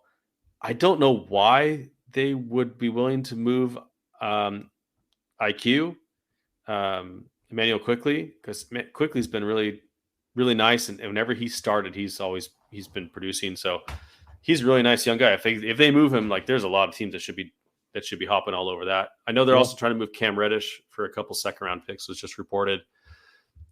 He has been the poster child for theoretical performance versus actual performance in a lot of his career. But he's a rangy wing that can do some things for you. I think he's still got a couple more chances left, I think, before the league is out on him. So they've got some pieces to move, and they've already kind of moved towards the youth movement and had a lot of success with it. So I think they're in a really good spot to build on that if they want to. I know they've been searching for a star. They tried to bring in Donovan Mitchell, didn't work out. But you never know. There's stars on the move all the time. So, I know they've been linked as a team that might be interested if Zach LaVine were to become available. I think that would, I know some Knicks fans I follow are worried about Zach LaVine's knee or his defense. I think both of those are wildly overblown. Mm-hmm. I think he's a perfectly serviceable defender, a little bit below average, but he's good on ball and not so good off ball. He's not going to kill you. He's not going to kill your team defensively. And if you've watched Zach LaVine the last 2 months or month and a half, he does not look like that knee's bothering him at all. He's back to high finishing at the rim. His shots, he looks like he's got his lift back. So hopefully good things on the horizon for Zach LaVine. But yeah, I think the Knicks are in a good spot to build on what they've been doing. Yeah, no, totally understand. I totally agree. And it's funny, man, watching Knicks games and watching Tibbs teams running, Spain and wide action. It's just different. It's what's going on here? So, no, I'm with you. Yeah, no, Tibbs is bringing out the playbook on offense. So we'd love to see it. Love to see Tibbs thriving. And I think the Knicks are just a great team for him to be on, because he's a tough guy, and the Knicks are a tough fan base on their players and coaches. So it's just kind of fire meets fire between those two. The next team is the Oklahoma City Thunder. I don't know where to go on these guys. I like they need to build. Shai Gilgeous-Alexander is a phenomenal talent. This man is an absolute master at getting into the lane and putting pressure on the rim. Yep. And he's so fun to watch. And I think, it feels like the Thunder have been tanking for a decade. And it's only been three. I think it's just the third year, fourth year. I can't remember but it hasn't been that long since they've been doing this. But Shai's already 24 years old, and we're hoping to see Chet Holmgren healthy. But Josh Giddey's been coming along. Jalen Williams has been really, really fun to watch. Alexei Pokusevski has turned into an NBA player. I'm still not exactly sure what to do with him all the time, but he's been fairly productive on the floor, and they've just got a lot of young guys. And I think the time is soon. I don't know if it's right now. I think it's going to be after this draft. I think the Thunder really need to move it into the next year. So I would say I'd probably hold for this season. But I really think after this next draft, they need to start doing things to help Shea out, because Shea is a talent that's worth building around.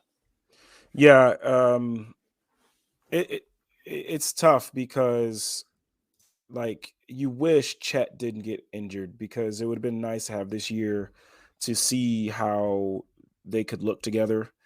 So that also throws a wrench in it as well because if they just didn't look like they clicked, maybe you do some things off of that. But yeah, I think you hold. I don't think you do anything crazy. I think you continue to do what you've been doing. And if I'm Shea, I think it's about time I start putting some pressure on him. Like, look, fellas, I understand I'm getting paid, but I want to win. I want to compete. At some point we got to figure something out. So, but at this moment, yeah, I think hold is the right way to go. Next team the next team is a team that's near and dear to our hearts, the Orlando Magic. They're so much fun to watch, and Yeah, their trio of Paolo, Wendell, and Franz have been really have been a positive on the floor across all their minutes, and it's just a lot of fun. Now they need more. They need more, but I also think they're a team that could hold this year and just kind of just let it play out. yeah. Um, they've got that juicy Bulls pick coming this year. We'll see what happens. But they really need some more perimeter talent. Their guards, I think they really need to get one or two really really solid guards. Now Markelle Fultz has been a really great table setter for them when he's been healthy. He changes the game when he's out there. He's just a really smart player. It's just fun to watch him thrive. Jonathan Isaac is also coming back from injury, supposedly after 2.5 years or however long it's been. So we'll see what happens there. But I think they're going to have to consolidate that front court at some point.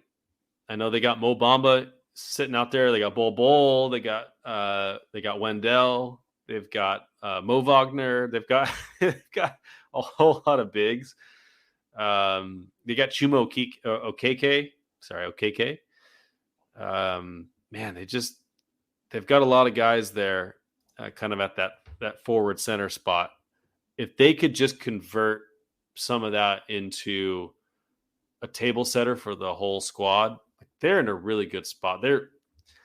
But I think I would hold this season. I think that's kind of still where I'm at. I want to see what Jonathan Isaac looks like when he comes back. I want to see this team get rolling when they're healthy and see what they can do this season with what they've got, and then kind of evaluate from there. Yeah.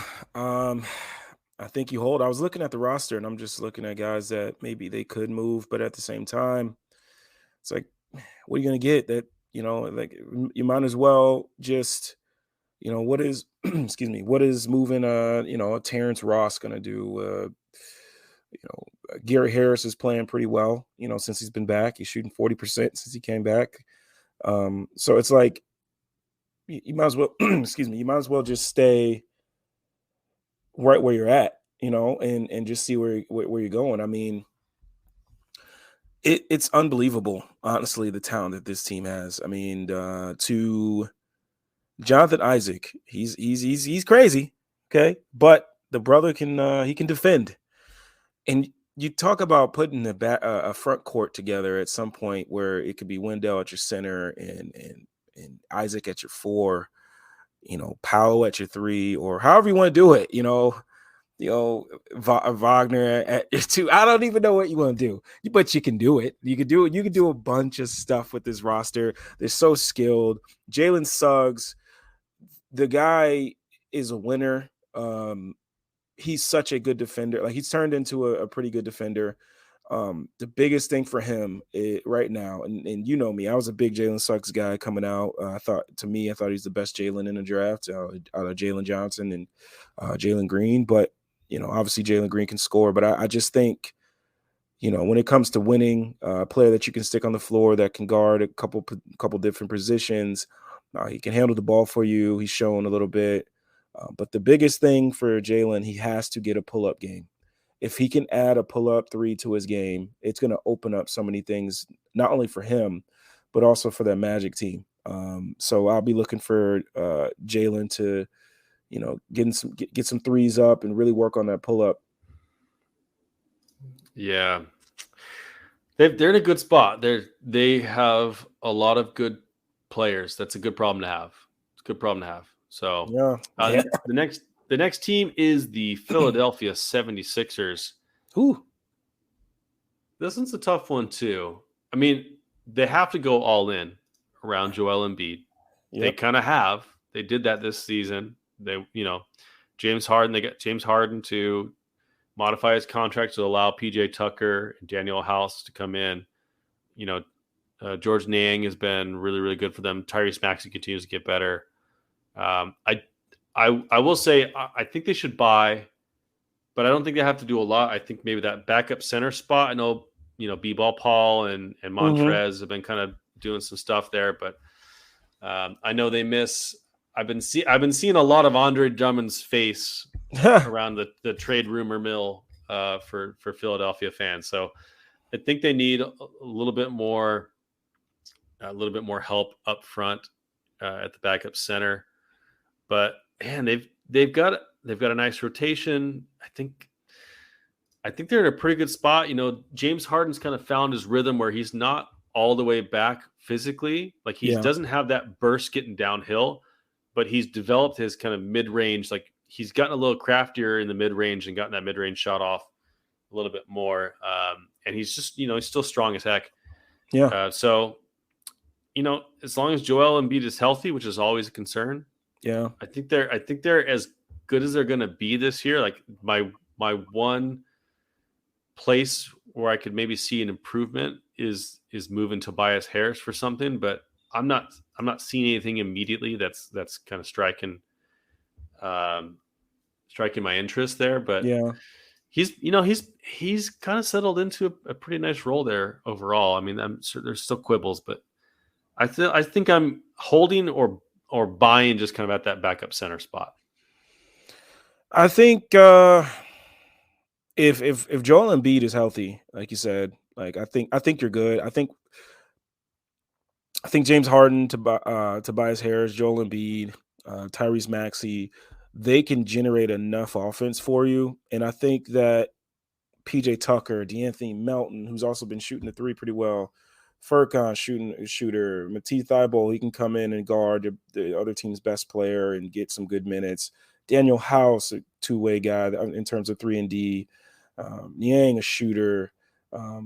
I think they kind of built the roster okay enough for them to still be, as long as the big three is healthy, or the big, the 2 and 3/4.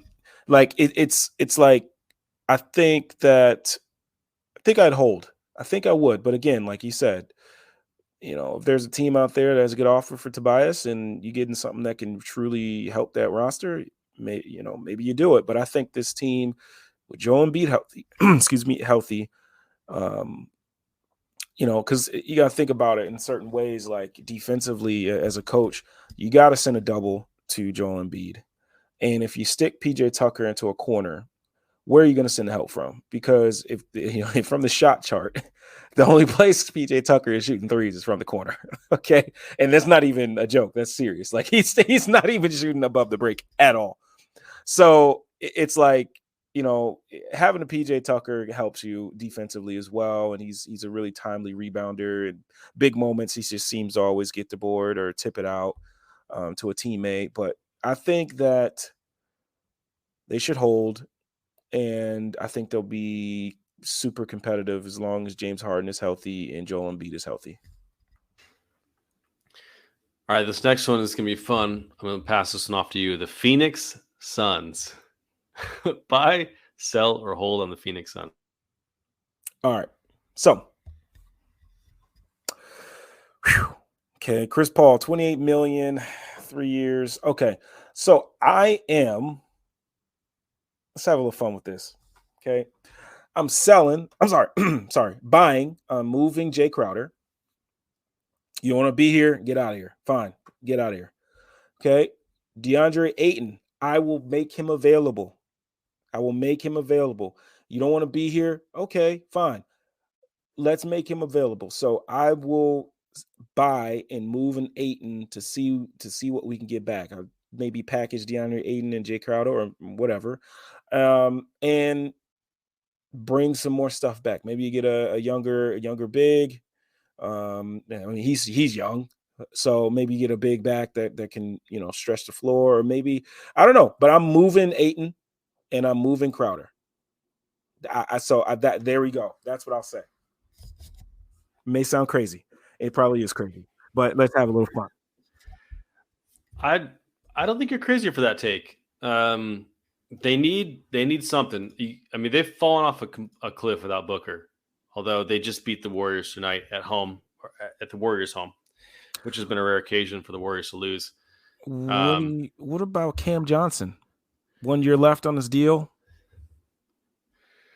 Yeah, that one's a tougher one. If I were the Suns front office, I'd like to keep him around. Mm-hmm. You need to compete now, right? You're on Chris Paul's timeline right now, but you can also be on Devin Booker's timeline. Booker's only 26. I know. Chris Paul's 37, and they've got him for 2 more years after this one. I can't remember if he's got a player option or something on this, but yeah, let's see. Let me bring it up. His contract. Right. It's the loading screen. So it's not coming up for me. But you've got Chris Paul. It's time to win now, right? But you got DeAndre Ayton, he's 24, who has kind of had a rocky relationship with the organization. Jay Crowder, who obviously doesn't want to be there. But you got Mikal Bridges, Devin Booker, and Ayton. That trio plus Cameron Johnson, who's 26. You got 4 guys there who all fit well together that are on the same timeline. Yeah. So I think they need to buy, but I also think, once Chris Paul leaves, or once that kind of era is over, they've kind of got another, those guys behind them, those 4 guys are kind of coming into their prime, or that, they're kind of already in their prime right now, but they'll be as good as they're going to be probably, 2 or 3 years from now. So, yeah, the Chris Paul contract, $30 million for next year, and then last year is non-guaranteed. Yeah. Okay, so you got 1.5 years then, basically, of Chris Paul for sure. So what if I know DeAndre Ayton signed an offer sheet with the Pacers? I can't remember. I have to check my rules. I think that the Pacers can't acquire him for the next calendar year. But if that weren't the case, I would inquire about Miles Turner, and Buddy Hield, and something like that. I'm just I'm just doing this off the cuff here, so I haven't looked into the financials of this, but if you're gonna try and compete this year, and that Ayton doesn't want to be around, you have to look for someone who can contribute now, and you got to look for someone who can hold up defensively as a rim protector, because you got Booker's been better on defense, but you've got Mikal Bridges obviously as kind of your point of attack guy. But I think if you could find a guy who could stretch the floor, because the Suns do not take a lot of threes, they're very much a mid-range team. If you could stretch the floor a little bit, open up space, and kind of maximize what you can do with Booker and Paul, and get a guy, Miles Turner is also still young. I think he's only 26, as we talked about. So there's plenty of time there for them to do something. Or maybe a guy like Jakob Poeltl could step in for them. They're in a weird spot. They need changes, but they're kind of limited on what they want to do if they're not going to do a drastic change. I think DeAndre Ayton, moving him or moving Cameron Johnson would be a really, really big change. And I just don't know if they want to disrupt their continuity right now. Although, they're now under 500. So I think it depends on how long Booker's out. If Booker is out for a significant amount of time, where he comes back and doesn't look himself, maybe you think about selling at that point. Maybe you sell a Chris Paul. Like maybe you give Chris Paul to the Lakers, right? Sell him to the Lakers or sell him to the Miami Heat, and kind of punt on the current timeline and kind of reset a few years back. So I'm not 100% sure what to do. This one kind of breaks my brain like the Timberwolves one did a little bit, but they either need to find somebody in the short term for this year or they need to kind of punt back a year or two. Okay, check it out. Okay, you ready? I'm ready. Vooch, Kobe White, Portland pick. Let's go. Although I think they'd like protections Kobe on White. it. Well, no, I don't think that. Well, I don't think that's enough for Ayton. But I don't know. I'll have to hear from Suns fans on this one. But 22. Yeah. Hey, look, they're getting the Portland pick now. Okay, that could be a nice little pick. I'm just saying they got a 24-year-old starting caliber center. So he doesn't want to be there. Right. So if it's really a culture thing, you got to either reset the culture or you got to move him. So, yeah, we're gonna spend too much time on the Suns, but you're right. Let's move on to the Portland Trailblazers. This one, I think they kind of have to. This one's either a hold or a buy. Like they got to maximize Damian Lillard's. Yep. Continued prime. He's 32 now. He is being paid an incredible amount of money for the next 4 years after this one. But they've had a nice, they've had a pretty cool season so far. Like Anthony Simons is coming along. Jeremy Grant's been really great for them. Josh Hart's been really, really fun to watch. Gary Payton is he's kind of been in and out. He came back recently, and then I think he went back out again. So I'm not really sure of his status right now, but he's going to be really important to them. But Shaden Sharp that dude is so athletic. Yeah, man. Some of his dunks, and he better be in the dunk contest. Justice Winslow, I think, has been really nice for them too. Like they've got a really nice little squad, and maybe it's just a matter of getting Lillard into the playoffs and kind of seeing what happens. Yeah, but I think they should be looking. They should be looking to make any upgrades they can. They just don't have a whole lot of really easy ways to do it because, Simons, Grant, Nurk, and Lillard are both kind of on long-term deals. And, the next guy that they've got, like the movable contract they've got is Josh Hart, but he's been so important to their team. I'm just not really sure what you can do to really improve from a standpoint where, you're not shipping out one of those really important players. So I don't know, like maybe if you can find an upgrade for Nurkic long-term. I know they've been kind of looking for that for a little while, but would that be a good spot for Ayton?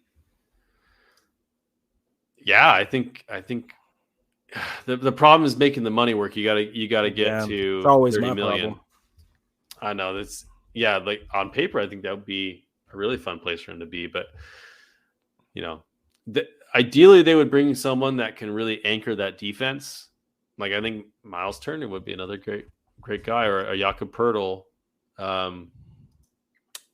But yeah, like that's I think I'm holding on the Trailblazers. Yeah. Yeah, no, I think I'm right there with you. I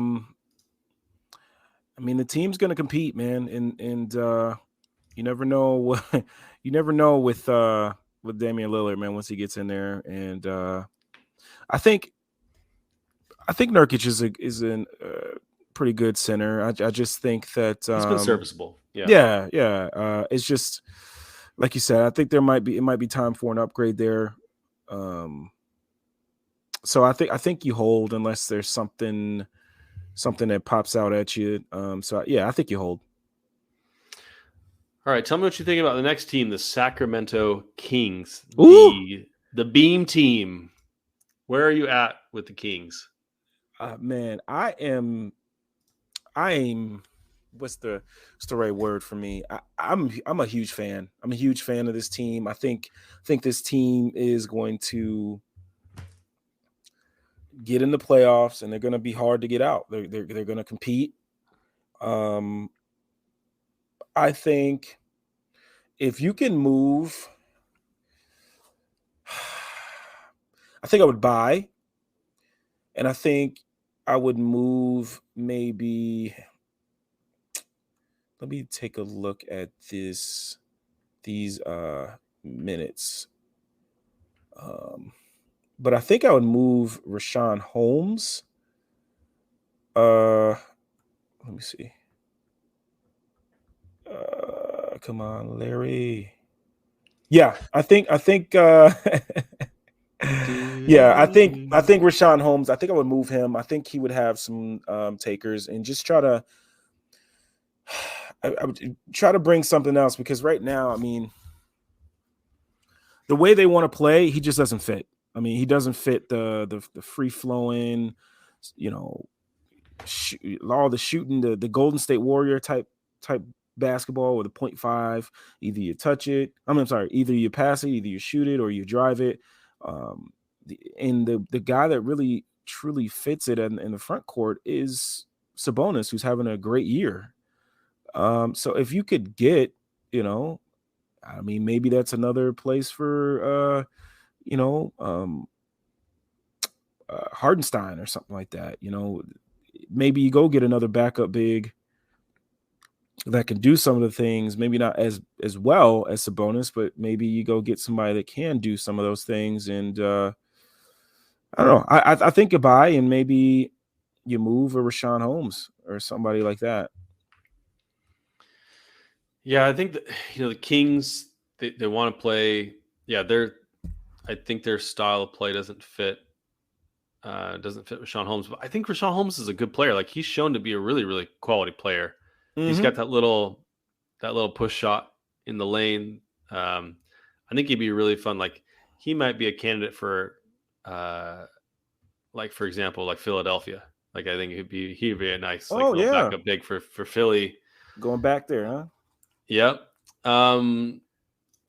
The Kings' problem is defense.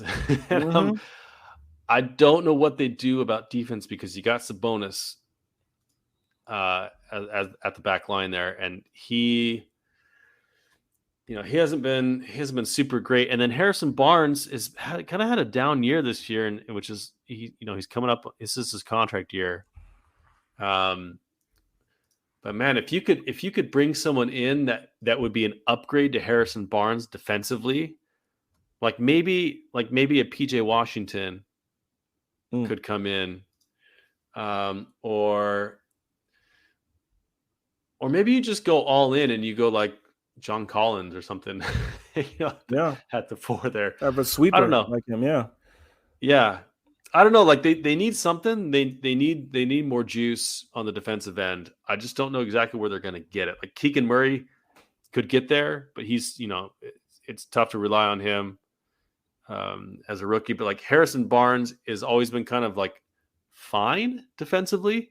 Mm-hmm. But if you could move him for someone more long term at the position that has a lot of upside, like, man, like, imagine like a Jonathan Isaac at the 4 there. That'd be kind of fun, right? Yeah. I don't know, like, and maybe that's unrealistic, but I'm just trying to think of like more conceptually rather than like realistic targets for them. Like what could help, but I think I'm gonna buy, though. Like, if I could get something for Barnes and Holmes, and they don't even have to move Barnes, I think they would just be happy to get in the playoffs and see what happens this year. Yep. But if they could move Rashawn Holmes and bring in something at that salary slot that's gonna help them, it's someone that can be in their playoff rotation, that's what I would do if I were the Kings. Yeah, I'm right there with you. The next one's the San Antonio Spurs. I think I'm going to sell San Antonio Spurs. I would move Jakob Poeltl, because they're trying to be bad. He's 27. He's about to get paid his a big time contract. Now you've got the money to do it, so you're not necessarily in a hurry to move Jakob Poeltl, but he's really good, and I think a lot of teams would be willing to part with assets to get him. Yeah. So it may be a good time for you to do so. Josh Richardson, you could move at the deadline as well. Doug McDermott, he's 31, but he could help a team. And then they've got, a bunch of young guys that they could, if they could bring in more assets, more young players to develop, I think that would kind of be the direction I'd go in. So I'm selling if I'm the Spurs. Yeah, I'm definitely selling. My goodness, I didn't know that Zach Collins was still only 25 years old. I thought he was older than that. But yeah, no, I'm selling. There's a bunch of talent on that team, young talent, Malachi Branham, Jeremy Sohan, Keldon. Like I think it's they're at that point where it's like, okay, so, like you said, you don't have to be in a rush to sell Poeltl, but obviously he's going to be a hot commodity. A guy that protects the rim as well as him. He doesn't have an outside shot on offense, but he does so many different things well for you that can help your offense. The screening, DHO, the passing. He also has a nice little flip, floater shot, that weird, funky shot that goes in all the time, and he finishes well around the rim. So I think you got to sell, and just go from there. I mean, they got guys that they really need to see to get some time. I mean, Isaiah Roby, Josh Richardson is probably another person that you can move. So I mean, yeah, man, you got to sell. I agree with you. All right, we've got 3 teams left. This next one's the most fun. The Toronto Raptors. So there was a funny conversation that was happening the other day on NBA Twitter, and it was about whether or not, like, if you had the choice to build your defense around strong point of attack defense or a strong rim protector, like which would you do? And there was like a poll. Mm-hmm. And the point of attack one ended up winning. I think about 60-40 was the split with thousands of votes, but it was an interesting conversation. Yeah. Like the rim protector one is historically, and I think even more recently, how it's been done. It's probably the easiest way to build a great defense. But point of attack defense and kind of being able to switch and a lot more prevent defense on the perimeter, preventing people from getting into their sets, can be very effective, but it's just a much harder scheme to kind of run at a high level. So, but when we think about the Toronto Raptors, they've kind of gone for option C, which is neither. They haven't done, they've got OG, who's a strong perimeter defender, but they don't really run like what we kind of typically think of as like a really strong perimeter defense, and they don't have a rim protector in the traditional sense. They've kind of gone for this, like, let's just get lots of wings, right? Vision 6'9" is what Raptors fans call it. Mm-hmm. And they've been more of like a science experiment than a basketball team in a lot of ways. And it hasn't gone well this year. And I know that you and I, when we talked about the Raptors coming into the year, a lot of the media and a lot of people that we knew and liked and trusted their opinion were very high on the Raptors. And to me, there were a couple things that stood out that were worrisome. Number one is they were relatively healthy last year compared to a lot of the competition, like the Bulls and the Cavs, for example, were like had almost double the amount of days for players injured. And then Nick Nurse likes to run his guys lots and lots of minutes, and I think it kind of masked some of their depth issues. And they brought in some guys this year, Otto Porter, for example.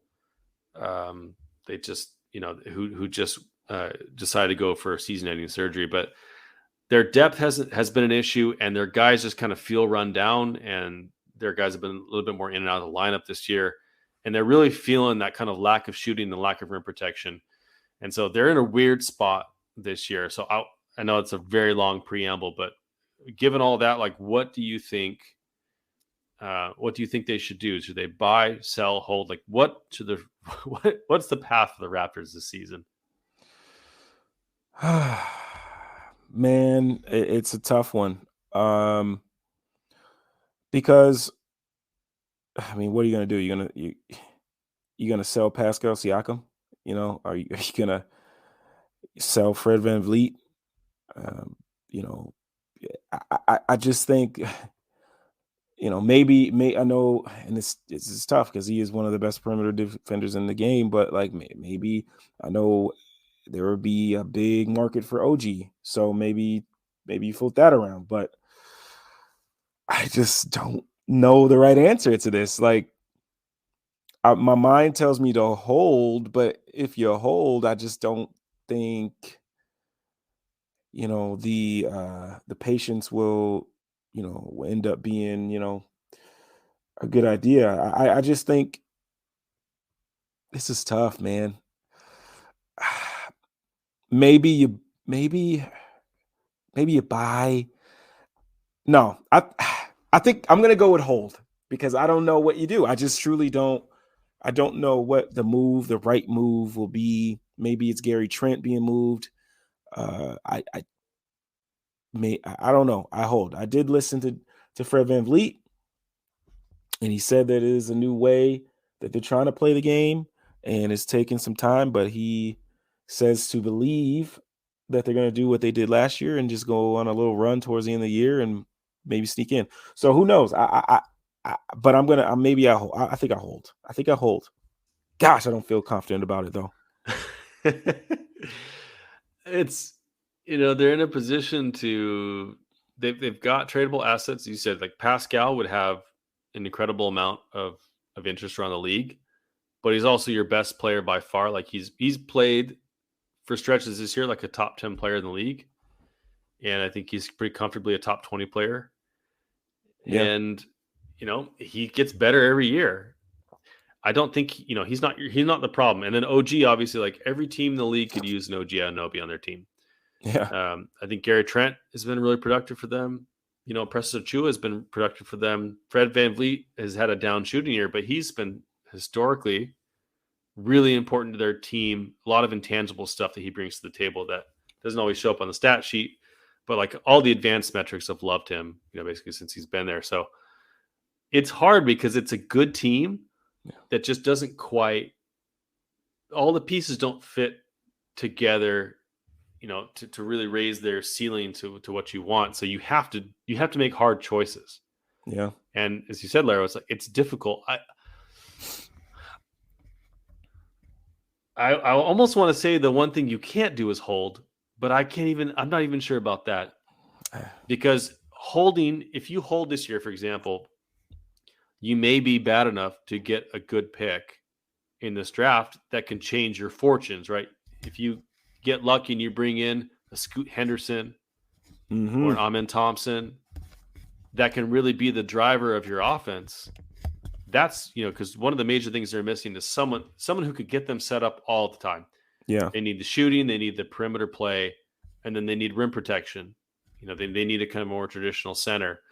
You could move Fred Van Vliet or Gary Trent Jr. for a center or for a point guard, but you're really only solving one of those two problems. You kind of need to draft another player. But the problem is if you're relying on someone that's going to be a rookie in 2023, is that too late for Pascal Siakam? So they're really in a tough spot. Like their players would have lots of interest around the league. Even Fred Van Vliet in in his diminished play this year, he's a winning player. Like he's a really good player. Yeah. He should have a big market. But I'm not really sure what the return would be. I'm not even sure what the Raptors really would be looking for in return for him, because if you're sending out Van Vliet, you really need another good perimeter player that's, that just has a different skill set than Fred, but who's got an extra like starting level point guard just lying around, Right. willing to be traded. They're in a tough spot. Nothing's going to kill that, nothing's going to really destroy the franchise, but they're in a spot where whatever choice they make is going to be painful. Yeah. At least initially. So I think I'm with you that I would I might just hold and just kind of like you're kind of tanking anyways. But just be maybe extra cautious with injuries and, like play Delano Banton a little bit more and, rest Fred a little bit more. Like, I think you just kind of see where you end up and just look at where your offers are. And if you don't like what you see, to try and get a high draft pick this year and, kind of reevaluate in the offseason and see where you are. Because, I mean, if you get a Scoot Henderson, then it may make more sense to, move on from some of your older players or to kind of reshuffle that roster a little bit more. So we'll see. But it is a tough one. Yeah. It's brutal. Yeah, it is, man. It's brutal. Two more, and these two are kind of fascinating. The Utah Jazz. The Utah Jazz are in a really good spot. They've got the treasure trove of picks from the Donovan Mitchell and Rudy Gobert trades.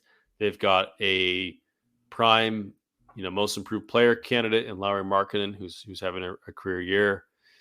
And they've just got a solid team, but they've also got some veterans. They've got Mike Conley. Now there's a guy who could set up your offense. Maybe he's a guy that Toronto might be interested in for the rest of the season. Who knows? But Colin Sexton's locked under contract. He's only 24. Malik Beasley, I think, would have a lot of value around the league. Jordan Clarkson, Kelly Olynyk, like these guys. I think so. I think for Utah, I would be selling at this point. They've got some nice pieces. They've shown that they can compete, but they've also got some guys that don't really fit the timeline that I think they could get additional assets or younger players for in the guys I just mentioned. So that's where I'd be on the Utah Jazz. Whew. If I was a Utah Jazz fan right now, it would still be tough for me because as much fun as it's been this year, I mean, how far do you think of in the playoffs, like a Kelly Olynyk, Lowry front court, can help take you. And I, as much as they've been playing well, I think you do have to sell. Maybe you don't have to sell as much. Maybe it's Conley and Beasley, and then who knows? I don't know, but like I just feel like Utah stumbled into Lauri Markkanen and the type of player he's really become. And maybe it was one of those things where the front office, did their research and they saw that Lauri had like a big February and that was it. And maybe they just wanted to see if it lasted longer. And now the dude's an all-star. And now, I'm pretty sure he's won over that organization. And I don't think, if I'm the Utah Jazz, like, I don't even like, do you entertain moving Lowry? Probably not at this point. Like it. Yeah. He is in a perfect situation for him this year. Like this, we saw this with the Bulls, right? He had lots and lots and lots of opportunity to be good with the Bulls. And he never did it consistently. He had that February where he averaged like, all-star numbers for a month.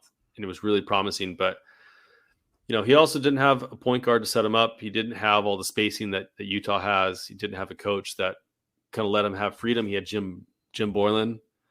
And then by the time he got Donovan, Billy Donovan, it was like, they were already trading for Vooch, and it just wasn't a good year for him. So, but I always said like Lauri Markkanen is kind of like a very tall shooting guard. Like that's kind of how you got to use him is more of a wing player.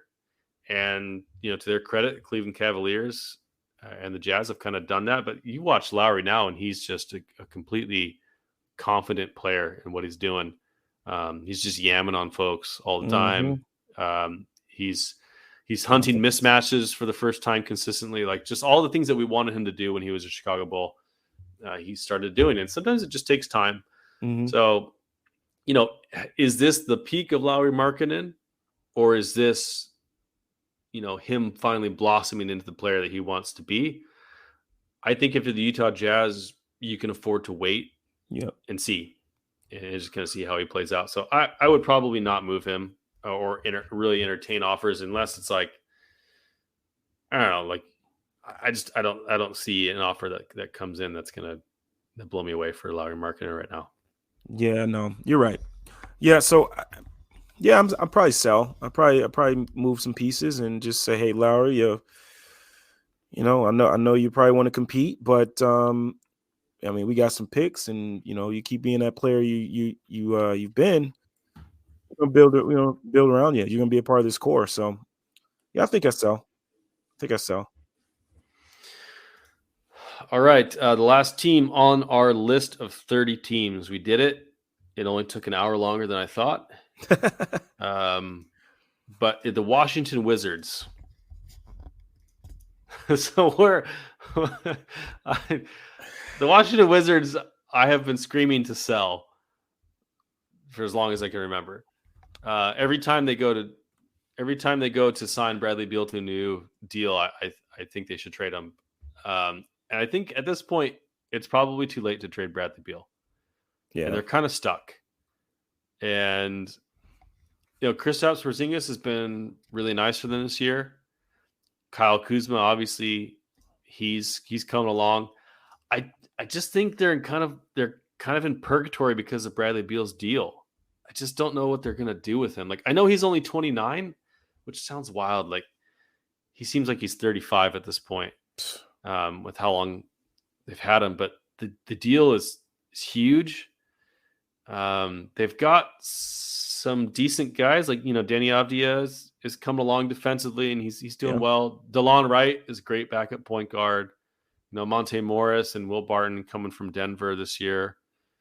But Kuzma is looking for a new deal, and it's been reported that he's not looking to stay in Washington. He probably sees that team's not really going anywhere. Their pick Johnny Davis this year has had about as rough a start as you could imagine. And, it's obviously way too early to give up on anybody, but he needs time to develop. He needs time to become the player they thought they were drafting. So if I were the Wizards, I think I would sell as much as I could. I would sell off some of these veterans and be bad. Because I just don't know where else they're going to find assets. I don't think you're going to get assets for Bradley Beal at this point, or at least not that's going to be worth your while. Man, maybe if it's like Russ for Bradley Beal and those two picks from the Lakers, man, that might be your best offer. I'm not sure the Lakers should do that. That's tough. That's a tough deal for the Lakers.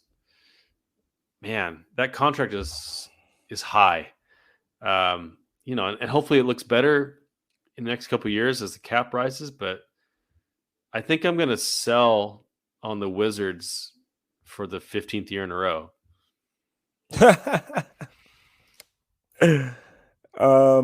Yeah, I think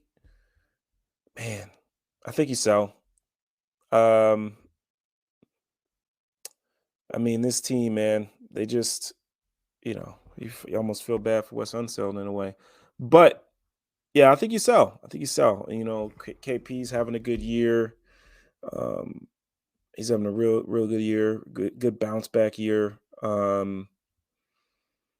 Bradley Beal, if he stays healthy, he's a good player. He's better than a good player, but I don't know if they're, even if they were healthy, I don't know if they would be good enough to, really compete in the playoffs. So in a way, it's almost like, you might as well just go ahead and sell and try to figure some things out. Yeah, I just don't know what the goal is of this team. I don't understand it. It's not even like a lazy Bulls one where the Bulls are like, well, we just want playoff revenue. The Wizards probably aren't getting that. I just don't understand what their goal is. Is their goal just to be a fine basketball team? Because they're kind of that, but yeah, I don't know, man. It's a weird situation there. I would try and gain assets and be a little bit worse. They got to pick a direction, and I don't think they can really go upwards at this point with what they've got. So that's where I'm at. So, well, that was all 30 teams. That was taxing, actually, in some ways, but it was fun. It was fun to go through. Like, there were some teams that broke my brain, like the Suns and the Timberwolves and the Raptors and the Lakers. So those 4 teams are tough. I feel pretty confident about the Bulls selling, but so a lot of these other teams, their direction seems pretty clear. So I think it was a fun exercise, and hopefully, like, I feel like I learned a lot, and hopefully those that were listening, I feel like they got a little bit better of a feel of kind of where teams are going at this point. This is at the halfway point of the season. Larro, any parting thoughts before we head out of here and try and get some sleep? No, I think this was really fun. It's really cool to talk about all teams. And like you said, I think I did learn some stuff, because it kind of pushed you into thinking a little bit more, a little bit deeper than you would without doing an exercise like this. So, yeah, man, this was fun. I'm glad we did it, honestly, because it kind of gets me thinking a little bit more in terms of the trade deadline and things like that. So, yeah, this was fun. I can't wait to the trade deadline. We're, I think, just a little less than a month away, or about a month away from it. I know once we get closer, I'm excited to kind of dig into more of the realistic trade scenarios. I know we threw out some stuff in this episode, not necessarily intentionally, like trying to match everything financially, but just kind of get a general sense of what things could be done for some of these teams. So, but yeah, it's a lot more fun stuff to come in 2023. We're back. We're hopefully no more sick kids and crazy nights have prevented us from recording this episode sooner. So appreciate you guys listening once again to Switch Theory. Make sure you follow us on Twitter. Make sure you follow our work, our contributors. We've got really, really amazing contributors and some really cool stuff that's coming this year. And until next time, we'll see you next week. Peace.